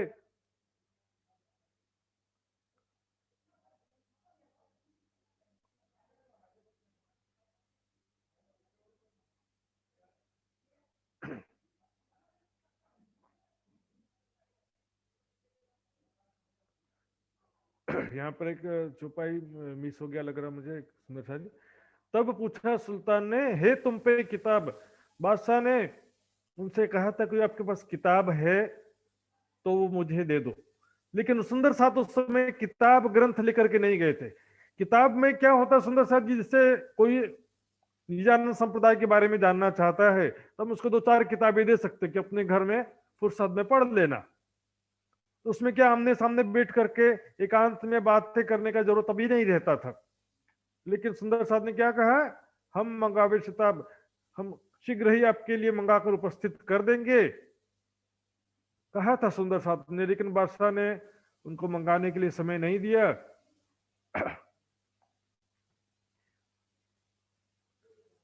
अब वहां पर उनके जो दरबारी लोग कैसे भड़का रहे हैं, देखिए औरंगजेब को भड़काने का पूरा प्रयास कर रहे हैं। जो शाहजहां के अमल में कोई ऐसा लियावे तूफान, हे बादशाह आपके पिता शाहजहां के जमाने में कोई ऐसी हरकत करता था, तूफान ने इस तरह से उपद्रव करता था, तो तो तब ही मारे गर्दन, और बात न सुने कान, बात तो सुनने की बात दूर की तुरंत गर्दन उड़ा देता था। और आप इतने सीधे साधे हो, हाँ, आप उनसे बात करना चाहते हो, हाँ, कोई दुश्मन हो सकता है, हम आपके गुलाम, इतने बड़े बड़े आलिम फाजिल आपके दरबार में, क्या उस पर किसी पर भी आपको भरोसा नहीं है? इनको तो रहे उम्मीद देखने को इमाम। अब बादशाह के दिल में तो उम्मीद था, इमाम मेहदी की चाहत थी, उनको देखने की इच्छा थी उनके दिल में। इस वास्ते चुगली न सुनी, बात रद्द करी तमाम, इस वास्ते उसने चुगली नहीं सुना, दरबारियों की चुगली नहीं सुना, सारी बात को, उनकी बात को ध्यान ही नहीं दिया। एक आदमी गड़बड़ हो तो उसको संभाला जा सकता है, पूरा दरबार ही कचरे से भरा था, जितने दरबारी थे सब के सब गड़बड़। और बादशाह जो है तरीकत की बंदगी में अच्छा था, शाही खजाने से कोई भी अपने लिए खर्च नहीं करता था, लेकिन इस्लाम को फैलाने का जो उसका सिस्टम था बहुत कट्टरवादी था। हिंदुओं के अलावा जो मुसलमानों के भी दूसरे फिरके थे, शिया सूफी आदि दूसरे फिरकों पर भी बहुत अत्याचार किया था उसने। रूबरू बात करने का मान लिया सुकन, बादशाह ने मन में, अपने ही मन में निश्चय कर लिया कि ठीक है, बातचीत कर लेते हैं एक बार, हाँ, हथियार चेक कर लेंगे, ऐसे भी साथ में कोई हथियार तो नहीं लाए हैं, जांच पड़ताल करके फिर बातचीत कर लेंगे, मन में निश्चय तो किया। लेकिन अब क्या हुआ देखिए, पाजी का पाजी भेज के हकीकत पूछी मोमिन। एक होता पाजी, पाजी मतलब होता धूर्त, धोखेबाज, छल कपट करने वाला, बेईमान, उसको बोलते हैं पाजी। और जिसको भेजा था खबर लेने के लिए, जाओ सिद्दीक फौलाद के पास जा करके खबर लो कि वो कौन है, कहां से आए, पता चला कि नहीं चला, जो जांच करने का आदेश दिया था उसका क्या नतीजा निकला, पता करने के लिए किसको भेजा? पाजी का पाजी। जिसको भेजा था वो धूर्तों का भी धूर्त था, और वो जा करके कोतवाल के साथ मिल गया। और जांच पड़ताल क्या करते हैं सुंदर शाह जी, देखिए, तुम्हारा वो हादी कहां पर है, तुम्हारा गुरु फकीर कहां बैठा है, उसका पता बताओ, वो तुम्हारा बैरागी हिंदू है कि मुस्लिम है, तुम्हारा गुरु जो है वो फकीर जिसका तुम संदेश लाए हो, जिसको इमाम मेहदी कहते हो, वो कहां पर बैठा है, कहां रहता है, उसको, उसका पता बताओ। पता बताते तो क्या होता है, जाकर के पकड़ के नहीं ले आते प्राणनाथ जी को। इसलिए तब इन बात सो हुए मोमिन होशियार मोमिन, सुंदर साथ जी सावधान हो गए, श्री राज के ठोर को किया ना खबरदार। रात भर सुंदर साथ जी प्रताड़ना होते रहा, हंटर बरसते रहे मुख से, या खुदा या मोहम्मद, बस यही शब्द निकलते रहा। प्राणनाथ जी का ठिकाना सुंदर साथ जी ने मुख से बताया, किसी ने नहीं बताया। श्री राज के ठोर को किया ना खबरदार, प्राणनाथ जी का ठिकाना उनको बताया नहीं। अगले दिन सुबह तब शेख इस्लाम सो जब हुआ मजकूर, अगले दिन शेख इस्लाम आया जांच पड़ताल करने, तब 300 कही देव जवाब कर सहूर। तब सुंदर साथ ने उसको कहा, ए शेख इस्लाम, हमारी बात का जवाब दो, क्या तुम्हारे पैगंबर ने, हमारे पैगंबर ने क्या तुमको यही फरमाया है, यही आदेश दिया है कुरान में? जो हदीसा कुरान में यूं कहिए, क्या हदीस कुरान में ऐसा लिखा है, जो दीजे कसाला गुम, गुम चोट। सुंदर शाह जी, पुलिस वाले कैसे मारते हैं, जेल गया तो प्रैक्टिकल अनुभव होता है, ये तो टीवी फिल्मों में सीरियल में आप देखो कहीं पे, पैर के तलवे पर मारेंगे, ऐसा गद्दा होता है ना पैर का तलवा, जो बैठते हैं ना पीछे कमर के नीचे जो बैठने वाला गादी का जगह होता है, उस पे कोंधे पे मारेंगे डंडे से। इस तरह से मारते हैं कि बाहर से दिखाई नहीं देता है, लेकिन अंदर से बहुत चोट होता है। पीठ पर डंडे बरसाएंगे, इसको बोलते हैं गुम कसाला। गुम का मतलब क्या होता है, छिपा हुआ चोट। पुलिस 3rd डिग्री से मारती है, लेकिन उस पर कभी केस नहीं होता है, उसको ना सिद्ध कर सकते हैं, बाहर से दिखाई नहीं देता है। पुलिस इस तरह से नहीं मारेगी कि हड्डी टूट जाए, आंखें फूट जाए, इस तरह से कभी नहीं मारती। बाहर से कोई डैमेज हो, स्थायी नुकसान हो, इस तरह से नहीं मारती है। पुलिस इस तरह से मारती है कि अस्थायी रूप से इनको बहुत तकलीफ हो, बस हाथ पैर टूट जाए इस तरह से नहीं मारते हैं, कि जान से मर जाए इस तरह से भी नहीं मारते। उसको बोलते हैं कसाला गुम, गुम कसाला कहते हैं, गुम चोट। जो खुदाई और रसूल पर लियाया हो ईमान, ता पर कसाला पहुंचो तो सुनो कलमा कान। सुंदर साथ जी शेख इस्लाम से कहते हैं, क्या हमारे खुदा ने और हमारे रसूल ने ऐसा कहा है कुरान में, हदीस में, कि जो ईमान ले आया हो उसके ऊपर डंडे बरसाओ, उनके ऊपर प्रताड़ना करो, हंटर बरसाओ, ऐसा लिखा है? वो तो छोड़िए सुंदर साथ जी, जो ईमान नहीं लाया है उसके ऊपर भी अच्छा व्यवहार करो, ऐसा कहा है। गैर मुस्लिम से भी अच्छा व्यवहार करो, ऐसा भी लिखा है। और किसी जगह में मारो, ऐसा भी लिखा है। दो तरह की बातें कुरान में लिखी है। इस तरह की बहुत सारी बातें विरोधाभासी, मिलावट की बातें हैं सुंदर साथ जी। मेन बात, मुख्य बात यह है, धर्म रक्षा के लिए लड़ने का अधिकार सबको दिया, चाहे हिंदू धर्म हो चाहे मुसलमान धर्म हो। यदि आपके धर्म पर या मुसलमान कोई लड़ाई करता है, आपके धर्म की रक्षा के लिए आप लड़ाई कर सकते हो। धर्म प्रचार के लिए लड़ाई नहीं कर सकते, धर्म परिवर्तन कराने के लिए लड़ाई नहीं कर सकते आप। ये तो गैर मुस्लिमों की बात है। और यहां तो क्या कह रहे हैं, सुनो कलमा कान। हम मुख से कलमा कह दिए, ला इलाहा इल्लल्लाह मोहम्मद रसूलुल्लाह, तो भी हमारे ऊपर ऐसा अत्याचार किया जा रहा है। जबकि दूसरे गैर मुस्लिम जो हिंदू होते हैं, दूसरे यहूदी ईसाई होते हैं, वो कलमा नहीं बोलते हैं कि एक खुदा ही इबादत के लायक है और मोहम्मद उनके रसूल हैं। ऐसा जुबा से हमने कलमा भी कह दिया, तो हमारे ऊपर इतना अत्याचार क्यों हुआ?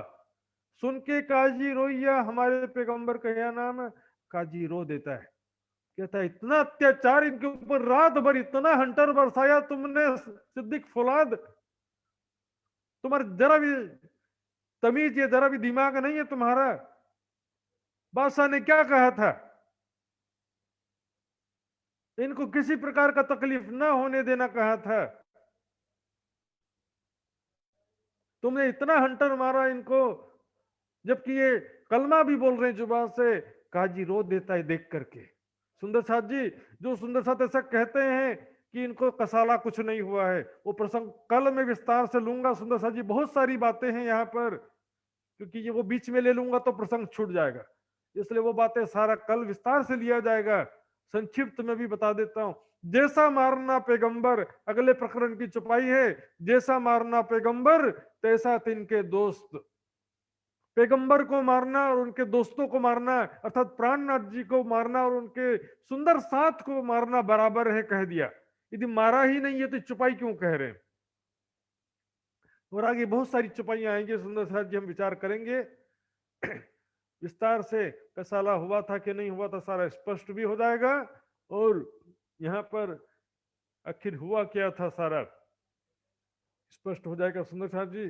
तब खलास करके लगाए नेक काम, तब काजी अपने दिल में विचार कर लेता ना, सिद्दीक फौलाद के पास अब इनको रहने नहीं देना, इनको किसी तरीके से यहां से निकाल लेना है। सुंदर साथ आगे कहते हैं, न हम का न हम काहों का धन लिया, न हमने किसी का धन चोरी किया, न कुछ किया छिनार, न चरित्रहीनता का कोई काम किया हमने। चरित्रहीनता का काम का सुंदर साथ जी बहुत ही कठिन कठोर दंड है इस्लाम में। चौराहे पर रस्सी से बांध कर पत्थर, चारों तरफ से पत्थर बरसाते हैं, पत्थर से मार मार के, वही पत्थरों से बताओ, सैकड़ों पत्थर खाने के बाद तड़प तड़प के वो मरता है। चोरी भी हम ना करी तो हम, तुम ऐसा क्यों किया? खैर हमने कोई चोरी भी नहीं किया, तो हमारे ऊपर ऐसा जुल्म क्यों किया आपने? हमारे पर हंटर क्यों बरसाए गए? सुंदर साथ जी कई सुंदर साथ कहते हैं, अरे उनको तो क्या है कि बस नजर कैद में रखा था। ये बात क्यों कहेंगे आखिर कि नजर कैद में रखा, तो ऐसी बात कैसे कह सकते हैं? लेकिन रहने के लिए बस उनको व्यवस्था किया, रोज 100 रुपए खर्चा देने का हुक्म किया बादशाह ने, अतिथि गृह में रहने के लिए। देखिए सुंदर साथ जी विचार करिए, अब सुंदर साथ जो है, जो रात भर ऐसी कठोर प्रताड़ना हुई सुंदर साथ जी, उसके बाद झुकने के लिए मजबूर हो गए सुंदर साथ। हम ना सोहबत करें सुल्तान की, तुम्हारी इच्छा नहीं है तो ठीक, हम स्वीकार करते हैं कि बादशाह के पास हम दोबारा नहीं जाएंगे, न जाएं उनके घर, बादशाह के दरबार में हम कभी नहीं जाएंगे, हम स्वीकार करते हैं। सुंदर साथ इतना प्रताड़ना के बिना मजबूर नहीं होते सुंदर साथ जी, कभी भी मजबूर नहीं होते। यदि प्रताड़ना नहीं हुआ होता तो औरंगजेब से बातचीत करने का विचार अपने दिल से कभी ना निकालते, दृढ़ निश्चय पूर्वक खड़े रहते कि नहीं, हमको तो बादशाह से बातचीत करना ही है। लेकिन इसी कठिन विपदा और प्रताड़ना के कारण ही सुंदर साथ को मजबूर होकर के झुकना पड़ा। हम रहेंगे तुम पे, सुनो तुम खबर, हम हे काजी शेख इस्लाम, हम तुमसे बातचीत करेंगे, तुमको ही हम सारी बातें समझाने का प्रयास करेंगे, बादशाह के पास नहीं जाएंगे। यदि आपकी इच्छा, आप लोगों की इच्छा नहीं है तो ठीक है, नहीं जाएंगे। इस प्रकार सुंदर साथ जी यहाँ पर झुक गए। इन्ना इंजुलना सूरत, पूछे तिनके मायने। काजी कहता है इन्ना इंजुलना जो सूरत है, मैंने बताया था सूरह का नाम है सूरह कद्र, सूरत का नाम क्या है, सूरह कद्र नाम है। लेकिन उसकी जो पहली आयत है, इन्ना इंजलना हो फी लैलतुल कद्री, अर्थात तुम क्या जानो वो कद्र की रात क्या है, उस रात में कुरान उतरा है, और वो रात जो 1000 महीने से बेहतर है, उसमें फरिश्ते और रूहें अपने रब के हुक्म से उतरते हैं आदि। सब बात मैंने पहले भी लिया था, तफसीर हुसैनी के समय में भी वो प्रसंग लिया था। वो फरिश्ते रूहें उतरते हैं। मुसलमान क्या करते हैं, अर्थ फरिश्ते को देवी देवता समझ लेते हैं और रूहें का अर्थ एक वचन में करते हैं, रूह। तो रूह का अर्थ फिर जिब्रील कर देते, क्योंकि वो कुरान में जिब्रील को खुदा की रूह भी कहा हुआ है, रूहल अमीन, पवित्र रूह भी कहा गया है कुरान में, और फरिश्ता भी कहा गया है। वास्तव में धनी की जोश की शक्ति है, उसको 2 रूपों में वहां पर कहा गया है अलंकारिक रूप से। बताए दिए तिनको राजी हुआ जान पने, जब सुंदर साथ ने इसका अर्थ बताया, कहा जिससे इस्लाम संतुष्ट हुआ, ठीक है आपने बिल्कुल सही कहा है। तब उन्होंने सुल्तान सो कराई अरज, तब शेख इस्लाम औरंगजेब बादशाह से अर्जी करवाता, विनती करता है, इनों की खिदमत मैं करूं, सुनो मेरी गरज है बादशाह। सुंदर साथ हम मुझसे बात करने के लिए तैयार हो गए हैं, तो उनकी सेवा मैं करना चाहता हूं कि मेरी गरज से कृपया करके मेरी गर्ज समझिए, मेरा इसमें स्वार्थ या मतलब समझिए, कृपया करके इजाजत दीजिए ताकि उनको मैं कोतवाल सिद्दीक फौलाद के पास से लेकर के अपने पास रख सकूं। तो सुंदर साथ मुझसे बात करने के लिए राजी हो गए हैं, ऐसा बताया। तभी हुक्म हुआ ले जाओ अपने पास। बादशाह तुरंत आदेश देते, क्योंकि वैसे ही कश्मकश में था, टेंशन में थे बादशाह, चिंता में था। इनों की खिदमत कीजियो दिल से छूटी आस, इनकी खिदमत अच्छे से करना लेकिन दिल से छूटी आस। जो यहाँ पर उनसे 12 मोमिनों सुंदर साथ से बातचीत करने की जो आशा थी औरंगजेब के दिल में, वो आशा छोड़ दिया। अब सुंदर साथ ही खुद तैयार हो गए तो कोई बात नहीं, तुम ही कर लो, जब तुमसे बात करने के लिए तैयार हो गए हैं तो तुम बात कर लो। फिर मेरा टेंशन दूर हो गया, क्योंकि सुंदर साथ मान गए। शेख इस्लाम से बात करने के लिए सुंदर साथ मान गए। तो औरंगजेब बादशाह जो, क्योंकि अपने दरबारियों के विरुद्ध के विपरीत जाकर के, अपने दरबारियों के काजियों के विपरीत जाकर के जो बात करने का कोशिश कर रहा था, वो 12 मोमिनों से मिलने बातचीत करने का प्रयास कर रहा था, अपने ही दरबारियों के विरोध में जाना पड़ रहा था उसको। और औरंगजेब बादशाह को डर था, यदि मैं उनसे बात करता हूं तो मेरे ही दरबारी कहीं मेरे विरोध ना हो जाए। ये भी बड़ी समस्या होती है, राजा है तो क्या हो गया, सारे इतने सारे सैकड़ों काजी मौलवी हैं उनके सल्तनत में, उनके इजाजत के बिना औरंगजेब बादशाह कैसे मान सकता है। औरंगजेब बादशाह यदि कह दे कि वो इमाम मेहदी हैं, लेकिन उनके काजी मौलवी ना माने, तो फिर औरंगजेब बादशाह क्या करेगा उसमें। आगे चल के ये भी छुपाई आता सुंदर साथ जी कि औरंगजेब बादशाह को अपने लिए भी डर था कि उनके दरबारी ही कहीं उनके विरोध में ना हो जाए। उन्होंने इसी वक्त में कहिया मंगाई मलिदे देव, इनको अच्छा अच्छा भोजन दो। औरंगजेब बादशाह ने शेख इस्लाम से कहा मलिदे, मेवे, मिठाई, पकवान, अच्छा अच्छा भोजन उनको खिलाना, खिजमत करो इनकी, न दलगीर हो अपन, वो दिल से कभी दुखी नहीं होना चाहिए, उनकी हर प्रकार से सेवा करो, अपने पास ले जाओ। सुंदर साथ जी, अच्छा व्यवहार औरंगजेब बादशाह ने यहाँ पर किया, परम धाम का अंकुर था। लेकिन जो काजी मौलवियों की शिक्षा थी वो भारी पड़ रही थी, जो कट्टरवादिता की शिक्षा थी, जो आज भी हम देखते हैं जो मदरसों में काजी मौलवी जो शिक्षा देते हैं, कट्टरवादिता की शिक्षा दी जाती है। लड़ाई करने के लिए काफिरों को कत्ल कर दो, समाप्त कर दो, इस तरह से जो सभी ऐसा सभी मुसलमान इस तरह से कट्टरवादी होते हैं ऐसा भी नहीं कह सकता मैं, बहुत सारे नरम स्वभाव के भी होते हैं। खास तौर पर जैसे कि हम देखते हैं सुन्नी मुसलमान ज्यादा कट्टरवादी कहे जाते हैं, शिया मुसलमान जो होते हैं थोड़ा सा मेल जोल रख करके मिलजुल कर चलने वाले कहे जाते हैं, ज्यादा कट्टरवादी नहीं कहे जाते। उस तरह से हिंदुओं में भी कई बहुत ज्यादा कट्टरवादी होते हैं हिंदुओं में भी बहुत ही उदारवादी रवैया वाले भी, स्वभाव वाले भी बहुत से लोग होते हैं। ले गया अपने घरों रहने को गई ठोर, यहाँ पर यही जो महत्वपूर्ण बात हुई कि दिल से छूटी आस। औरंगजेब बादशाह जो यहाँ अभी तक के टेंशन में था कि मैं उनसे किस प्रकार बात करूं, वो मोमिन मुझसे बात करने की जिद कर रहे हैं। अब यहाँ पर जब पता चला कि शेख इस्लाम से बात करने को तैयार हो गए हैं, तो फिर दिल से छूटी आस, उन्होंने उसके पास भेज दिया। लेकिन उनसे डायरेक्ट बात करने का जो उनके मन में टेंशन था उसको दिल से निकाल दिया। अब वहां पर शेख इस्लाम उनको अपने घर पर ले जाता है, रहने को दई ठोर, अपने घर के पास ही होने के रहने की व्यवस्था कर देता है। ऊपर चौकी रहे सुल्तान की, लोग बातें करें और वहां पर क्योंकि 12 मोमिन स्वतंत्र नहीं हुए थे, एक प्रकार से अब आए थे नजर कैद में। पहले तो कोतवाल के हवाले थे, अब आगे नजर कैद, इसको बोलते हैं नजर कैद। तो उनके नजर कैद में भी सुल्तान की चौकी रहती थी, अर्थात सैनिकों का पहरा रहता था वहां पर, सैनिक खड़े रहते थे कि भाग ना जाए हम लोग। बाकी रहो घर में, खेल खाओ पियो बातचीत करो, उसमें कोई प्रॉब्लम नहीं है, लेकिन भाग नहीं सकते, जा नहीं सकते। दिन दूसरे बुलाए के किया काजी मजकूर, अगले दिन काजी शेख इस्लाम ने बुलाया उनको, उनसे बातचीत करने लगा, तहां बाता लगा पूछने, सब कहने लगे जहूर। इस प्रकार सुंदर साथ से बातचीत करने लगे और सारी बात जो सुंदर साथ उनके प्रश्न के हिसाब से जवाब देने लगे।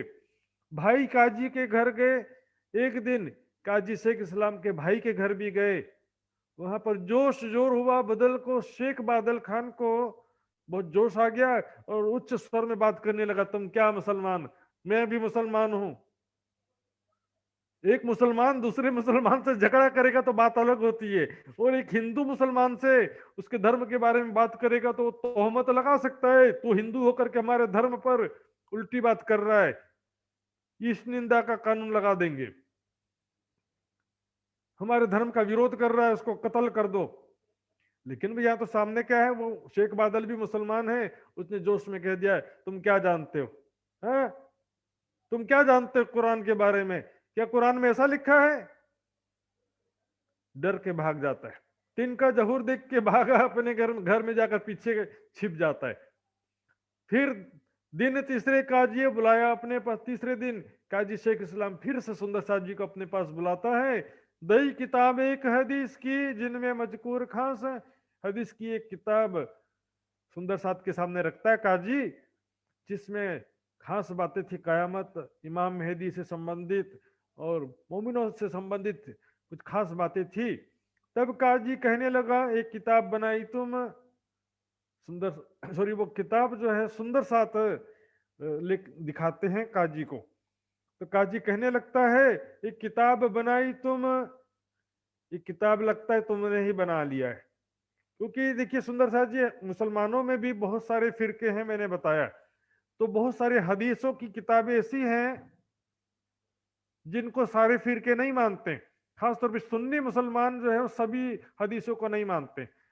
इसके प्रमाणिकता के रूप में बुखारी शरीफ, इमाम बुखारी साहब का जो लिखा हुआ, उनके हिसाब से जो बहुत बड़े काजी हैं, उनके हाथ का प्रमाणित हदीस है हदीसों का संग्रह है, तो प्रमाणिक हो जाता है कि इसको बुखारी साहब ने इनको प्रमाणित किया है। उसी तरह से मिस्कात शरीफ, तिरजमी शरीफ, इस प्रकार 3 जो मुख्य हदीसों की से मोटी मोटी किताबें हैं, कई कई बाइंडिंग है, वो प्रमाणित हदीस कहा जाता है। लेकिन उसके अलावा जो छोटी बड़ी कई किताबें, सैकड़ों किताबें हैं, वो सैकड़ों आलिम फाजिलों ने लिखा है, वो देखेंगे तो बोले हम इसको नहीं मानते, क्या करोगे, नहीं मानते।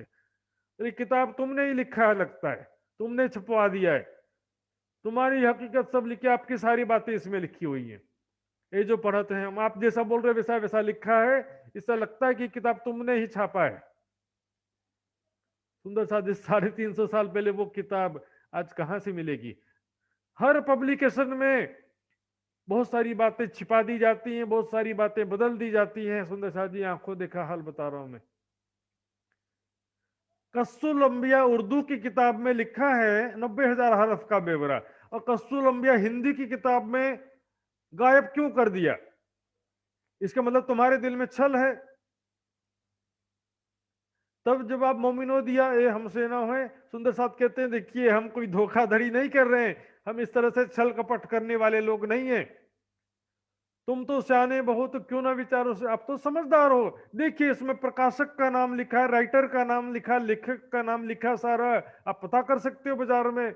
हम उर्दू बाजार से लियाए हदिया दे, हमने उर्दू बाजार से किताब उसका निछावर दे करके खरीदा है।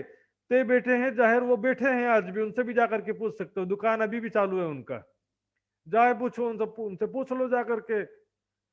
तब काजी ने बोलिया, पूछने लगा और बात, तब काजी घुमा करके दूसरी बात करने लगता है। एक पहले दिन का किस्सा कर दो विख्यात, तो पहले दिन आप बात कर रहे तो वो जरा फिर से बताना। वो कद्र की रात के बारे में आप क्या कह रहे थे कि रूहें फरिश्ते उतरते हैं, उसके बारे में। खिलवत अंदर बैठ के सुनी सनंदे दो, खिलवत इन्हें अंतपुर कहते हैं, घर के अंदर बैठ करके सुंदर साथ ने उनको 2 सनंद सुनाया। कौन कौन सा? बिना एक मोहम्मद की नेक कहो दोजक की सो, बिना एक मोहम्मद की सनंद और दोजक की सनंद, 2 प्रकार का सनंद सुनाते हैं वहां पे। दोजक का प्रकरण भी सनंद की वाणी में आता है। सुंदर साथ जी, किस प्रकार से दोजक की पहचान वहां पर कराई गई है हम देखेंगे।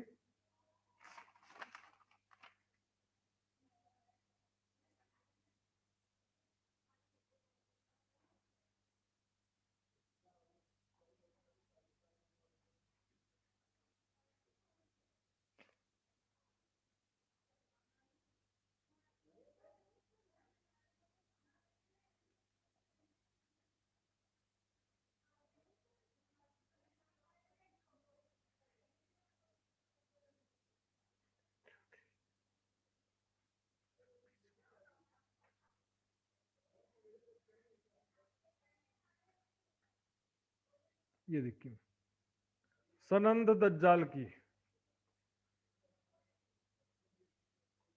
दिखाई दे रहा सुंदर साथ जी? इस दज्जाल का सनंद है, अब नेक कहूं आखिर की जो होसी, सब जाहिर बांधे दज्जाले मोमिन अंतर महे बाहिर। अंदर से संसारिक कामनाओं के द्वारा और बाहर से दुनिया के द्वारा, संसारिक परिस्थितियों के द्वारा दज्जाल ने मोमिनों को बांध रखा है, माया में उलझा रखा है। सुंदर साथ जी, आया इमाम आलम का तब कुफर रहवे कि कहो मोमिन दज्जाल की नेक हुई लड़ाई है यहाँ पर, क्यों कहो बल दज्जाल का जाहिर बड़ा पलीत, जोर न चले कहो का लिए जो सारी।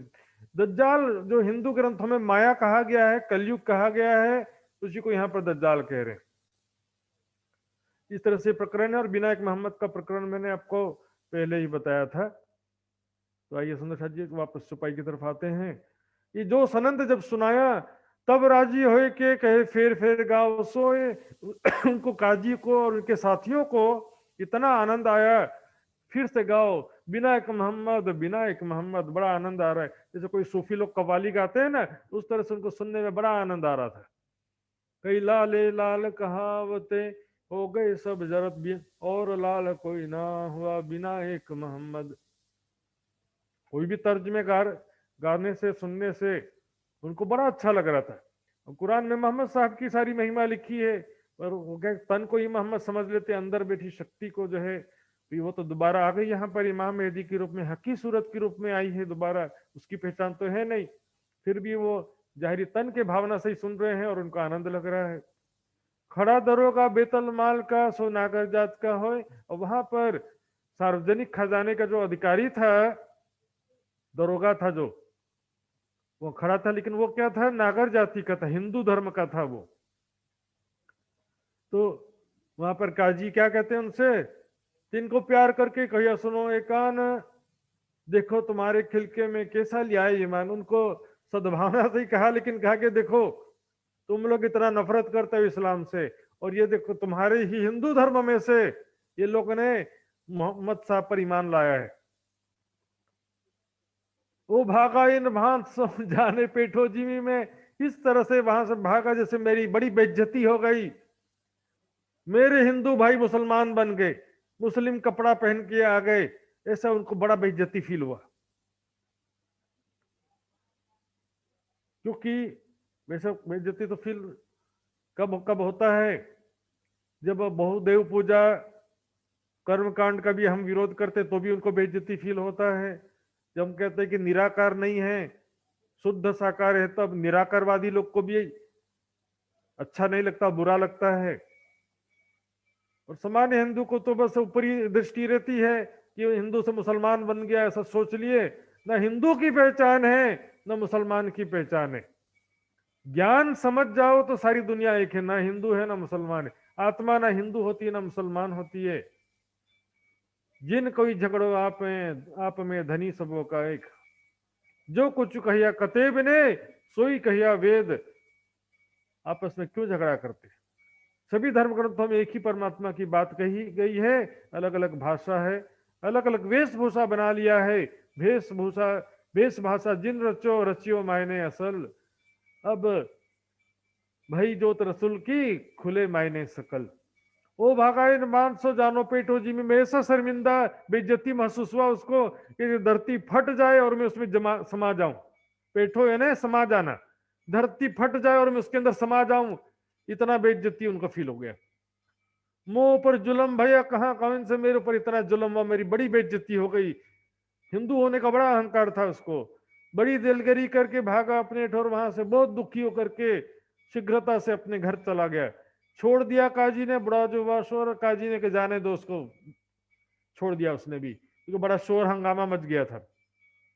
अब लगा बातें पूछने क्यों कहीं कयामत। अब वो काजी लोग मिल करके सुंदर साहब से कहते हैं कयामत के विषय में जरा बताइए, आप लोग किस प्रकार से कहते हो कि कयामत का समय आ गया है? क्या प्रमाण से आप कहते हो कयामत का समय आ गया है? 10वीं 11वीं 12वीं लो लिखी किन सरत, कहां पर लिखा है कि 10वीं सदी 11वीं सदी 12वीं सदी में कयामत होगा? सुंदर साहब जी मैंने पहले भी आपको ये दिखाया था, आज फिर से देखिए।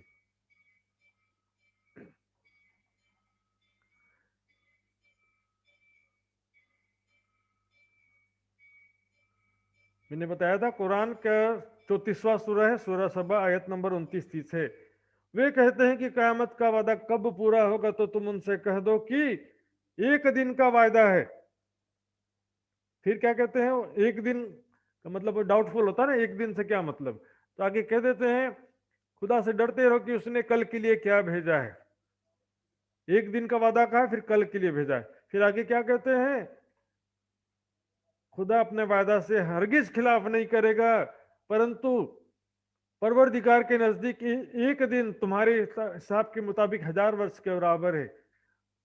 एक दिन और एक रात होता तब कल आता है, फरदा रोज कयामत होता है। तो एक दिन 1000 वर्ष के बराबर हो गया और एक रात 1000 महीने से बेहतर है। तो लगभग 11वीं सदी के समय को जो है इस प्रकार कल के रोज की कयामत कहा गया है। ये सबसे बड़ा प्रमाण है।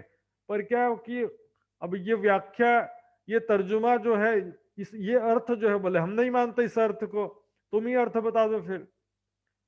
क्योंकि जो सांकेतिक होने की वजह से सारी बातें संकेतों में लिखी होने की वजह से यदि हम कोर्ट में जाए तो सिद्ध नहीं कर पाते, क्योंकि ये तो दिल की बात है, ब्रह्म सृष्टि की बात है। किसको क्या सही लगता है, अपने अपने अधिकार सबको दिया है परमात्मा ने। तब जवाब मोमिनो दिया, ये बात बरहक मिने 10वीं 11वीं 12वीं ए लिखी सारते हक। संकेतों में कुरान में परमात्मा ने लिखा है, राजी ने लिखा है कि 10वीं 11वीं 12वीं सदी में कयामत होगा। 13वीं में तहकीक सब मायने साबित और 13वीं सदी में निश्चित रूप से कयामत हो जाएगा। लेकिन सुंदर साहब जी, कच्छुक रखी रात खींच के ये चौपाई भी है, थोड़ी सी रात लंबी कर दिया गया है।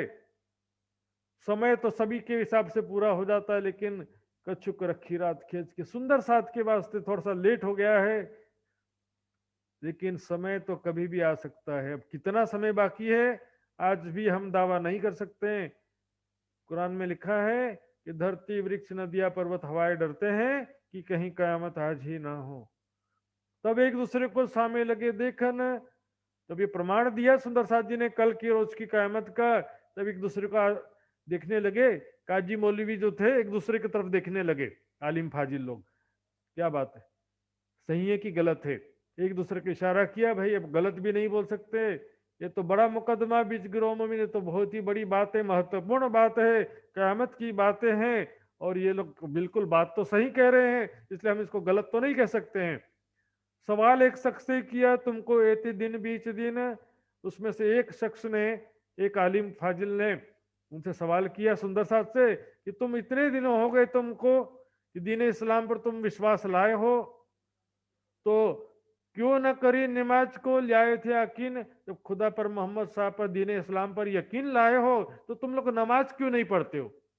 हमने तो तुमको कभी भी नमाज पढ़ते हुए नहीं देखा। जी, नमाज जो है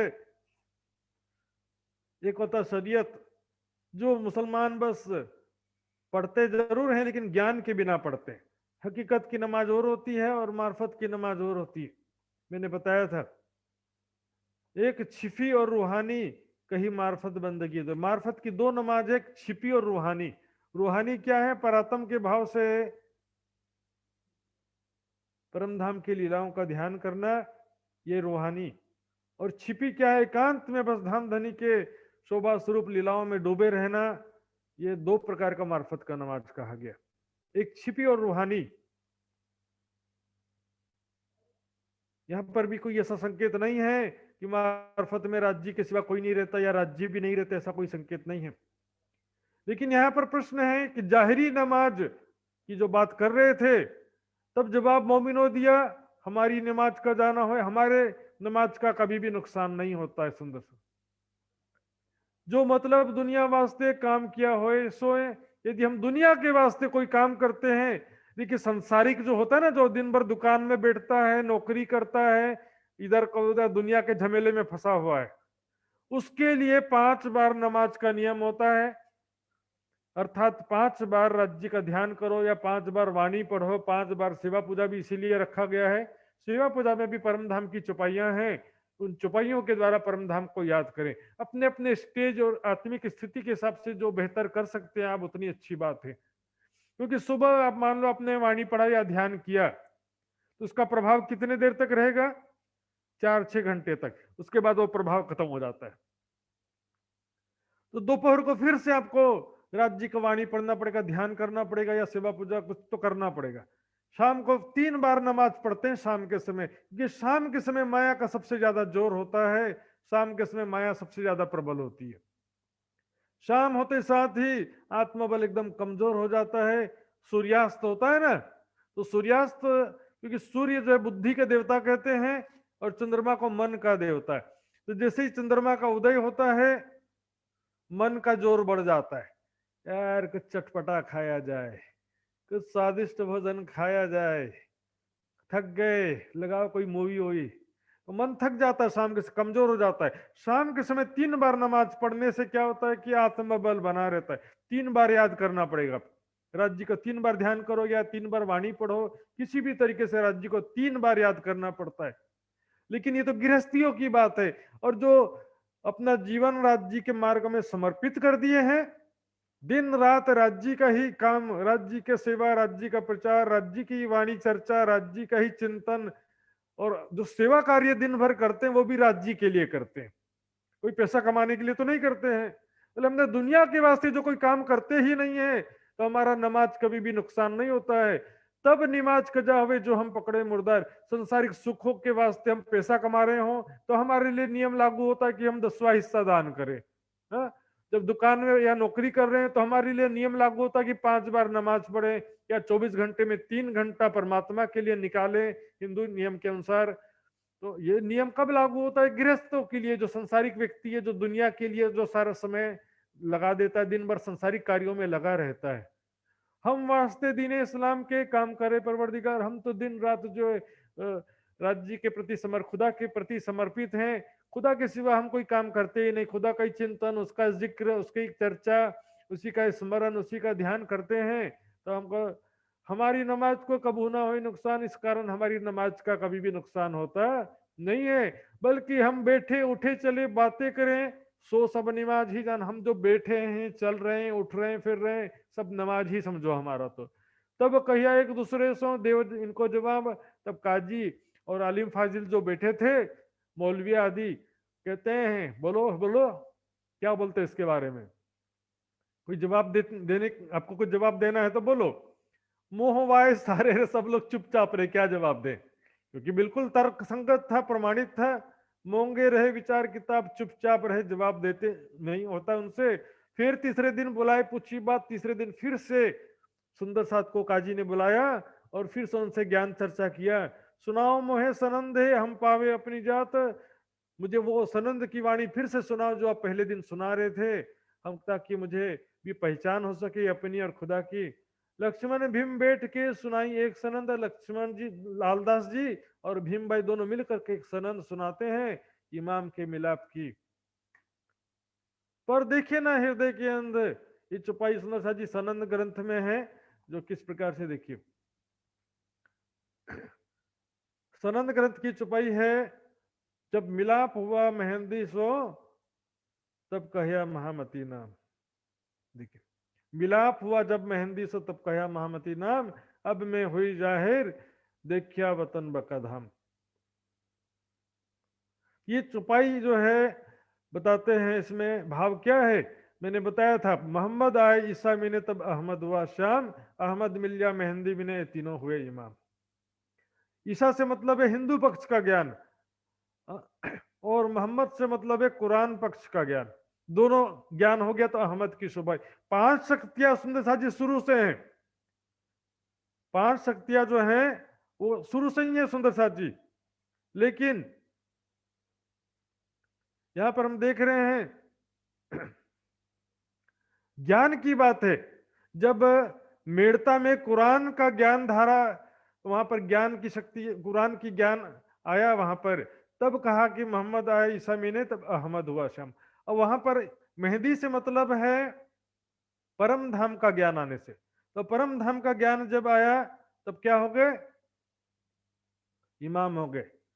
अर्थात परम धाम का ज्ञान को जो शक्ति है उसको मेहंदी कहा है यहां पर। दूसरी तरीके से समझ सकते हैं, 5 शक्तियां पूर्ण रूप से आ गई तब हो गए इमाम। यहां पर महामती कब हो गए? 5 शक्तियां पूर्ण होने से महामती कहते हैं ना। उसी तरह से 5 शक्तियां पूर्ण हो गई, अर्थात तो परम धाम का ज्ञान आ गया, तो उसको महामती कहा गया। और इसका शुद्ध उच्चारण होता है महमत। ये वाणी में महामती शब्द लिखा है, इसका मतलब महान बुद्धि के स्वामी नहीं होता है। ये तो अभ्रंश बना दिया सबने मिलकर। बहुत सारे हस्तलिखित में महमत है। महमत शब्द क्या है? मोहम्मद को ही मोहम्मद कहा है। तुर्की में द को ता बोलते हैं। तुर्क भाषा में द का उच्चारण ता होता है। जैसे हम देखते हैं गुजरात में क्या होता है, स को ह बोल देते हैं, स को ह बोल देते हैं। सुबह शाम को, सवार सांझ को हवार हांज बोल देंगे, तो ऐसा एक शब्द चेंज हो जाता है। उसी तरह से तुर्की भाषा में द को ता बोलते हैं, इसलिए मोहम्मद को मोहम्मद शब्द आया है। मोहम्मद कहे ए मोमिनो, इसका मतलब है मोहम्मद कहे मोमिनो। एक चौपाई में क्लियर भी होता है, जो वाणी की अंतिम चौपाई है ना, मोहम्मद करी उम्मत रोशन। अब मैं हुई जाहिर देखिया वतन श्री धाम।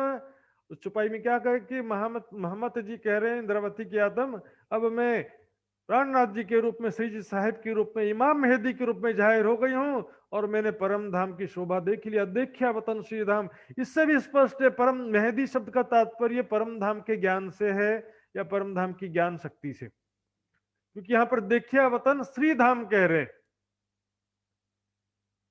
केवल यदि किसी शक्ति की बात होती तो यहां पर वतन श्री धाम कहने की बात विशेष आवश्यकता न होती।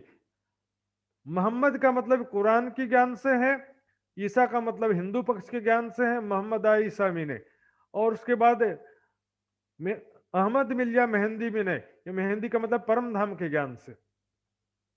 ये बात सुन के कही अब रखो किताब। अब इतना सारा ज्ञान चर्चा सुनने के बाद काजी और मौलवी शेख इस्लाम सब मिलके क्या कहते हैं, अब बहुत हो गया, आपकी बात हमने अच्छी तरह से सुन लिया है, अभी किताब को आप रखो अपने पास, बंद कर लो। 3 बार फेर फेर के पूछा इनके बाबा, और 3 बार जो उनसे पूछा वही बात की। मिलाप भैया इमाम सो ये बात बरहक, आपने जो बात कहा कि इमाम से मुलाकात हुआ है, ये बात आपकी बरहक है अर्थात सत्य है।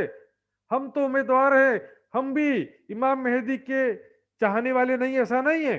हम भी इमाम मेहदी के प्रकट होने की राह देख रहे हैं। बात बरहक सही है कि इमाम मेहदी प्रकट हो गए, मानते हैं कि इमाम मेहदी आ चुके हैं, इस बात को हम मानते हैं। लेकिन अब बात तुम छिपाओ, लेकिन इस बात को अभी जाहिर नहीं करना। औरंगजेब के पास जाकर इस बात को जाहिर करने का प्रयास ना करो। जिन करो जाहिर पहचान, उसकी पहचान को अभी जाहिर मत करो। जब जाहिर होंगे तब हम कदम करें ले ईमान। जब स्वयं ही दुनिया में उनकी पहचान जाहिर हो जाएगी तब हम भी विश्वास ले आएंगे। तब तुम्हारा क्या वैल्यू रहेगा? जब सारी दुनिया प्राणनाथ जी पर, इमाम मेहदी पर विश्वास ले आएगी तब तुम्हारा क्या वैल्यू रहेगा? सुंदर साथ जी विचार करिए। नफा ईमान का अब है, पीछे तो दुनिया में सी सब। जब सारी दुनिया प्राणनाथ जी पे विश्वास लाएगी तब तुम्हारा क्या वैल्यू रहेगा, ये नहीं विचार करते। इसलिए सारी दुनिया में खुद ही जब जाहिर हो जाएंगे तब हम भी चरणों में आ जाएंगे। लेकिन अभी उस पहचान को जाहिर मत करो। जब जाहिर होंगे तब हम कदम रहे ले ईमान, तब हम भी ईमान ले आएंगे। द्वार तौबा के बंद हो सी, कहां कर सी ईमान, तब द्वार तौबा का बंद हो जाएगा। अपनी भूलों को सुधारने का अवसर खत्म हो जाएगा। मोमिन तो गरीब है, बकरी जेता बल। सुंदर साथ जी, ब्रह्म आत्माओं को राज्य महाराज ने ज्ञान की शक्ति दिया है, लेकिन संसार की शक्ति नहीं दिया। ऐसा कोई बड़े पद पर बैठा हुआ व्यक्ति हमारे संप्रदाय में होता तो क्या बात होती। बहुत बड़ा मिनिस्टर, बहुत बड़ा कलेक्टर, बहुत बड़ा अधिकारी हो और तो वो क्या नहीं कर सकता। छत्रसाल महाराज जी ने देखो काफी कुछ किया, लेकिन यदि छत्रसाल जी भी ना होते तो पन्ना जी में भी स्थायी रूप से बैठ नहीं पाते सुंदर साथ जी और प्राणनाथ जी। छत्ता इन समय आगा लिया जब 200 लागी जंग। छत्रसाल जी महाराज ने, इसको धर्म रक्षक इसलिए कहते हैं, छत्ता इसलिए कहते हैं छत्रसाल जी को। सुंदर साथ जी बेचारे 12 सुंदर साथ जो हैं, संसारिक दृष्टि से उनका बल कैसे बकरी जैसा है। शेर और बकरी की लड़ाई होती है ना, जब बाघ और बकरी की, तो उसमें ताकतवर कौन है? बाघ, और बकरी कमजोर, वैसा हालत है हो गया यहाँ पर। इतना प्रताड़ित किया वहां पर, सुंदर साथ मजबूर हो गए, जिद छोड़ना पड़ा कि औरंगजेब से हमको मिलना है, बातचीत करके ही रहना है और किसी से हम बातचीत नहीं करेंगे। इस जिद को छोड़ना पड़ गया सुंदर साथ को। यदि ऐसा प्रताड़ना नहीं होता तो सुंदर साथ नहीं छोड़ते। सुंदर साथ जी मात्र नजर कैद में रखने से, जो कि जैसा कि कई लोग का विचारधारा है कि उनको प्रताड़ित नहीं किया गया, लेकिन इसमें प्रताड़ित के राज्य के मार्ग में प्रताड़ित हुए हैं, तो इसमें शोभा की बात है, कोई बेइज्जती की बात नहीं है। और ये तो यहाँ पर स्पष्ट हो जाता है सुंदर साथ जी पूरा प्रसंग से, पूरे प्रकरण से, आगे पीछे की चुपाइयों से। पढ़े बाग ज्यों बोल ही ये सीधे निर्मल। सुंदर साथ तो बेचारे सीधे साधे हैं। ज्ञान की शक्ति तो दिया है राज जी ने, लेकिन संसारिक शक्ति नहीं दिया। अभी देंगे लास्ट में, चिंता मत करो। इन पर सोटा होएगा कादर के हुक्म, ये तक में आगे चुपाई होती है।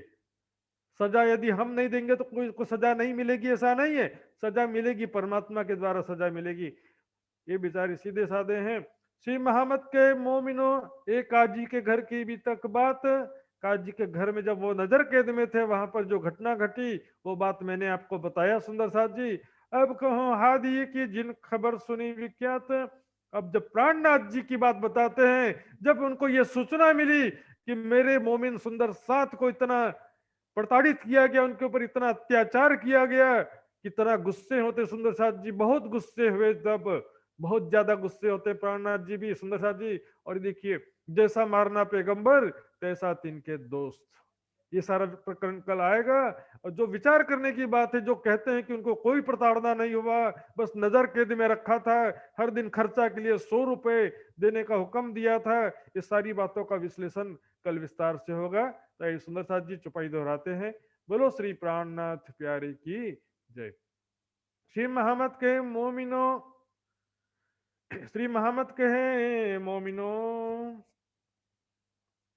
श्री मोहम्मद कहे मोमिनो, एक आजी के घर की भी तक बात, एक आजी के घर की भी तक बात, अब कहो हादिए की, अब कहो हादिए की, जिन खबर सुनी विख्यात, जिन खबर सुनी विख्यात, जिन खबर सुनी विख्यात।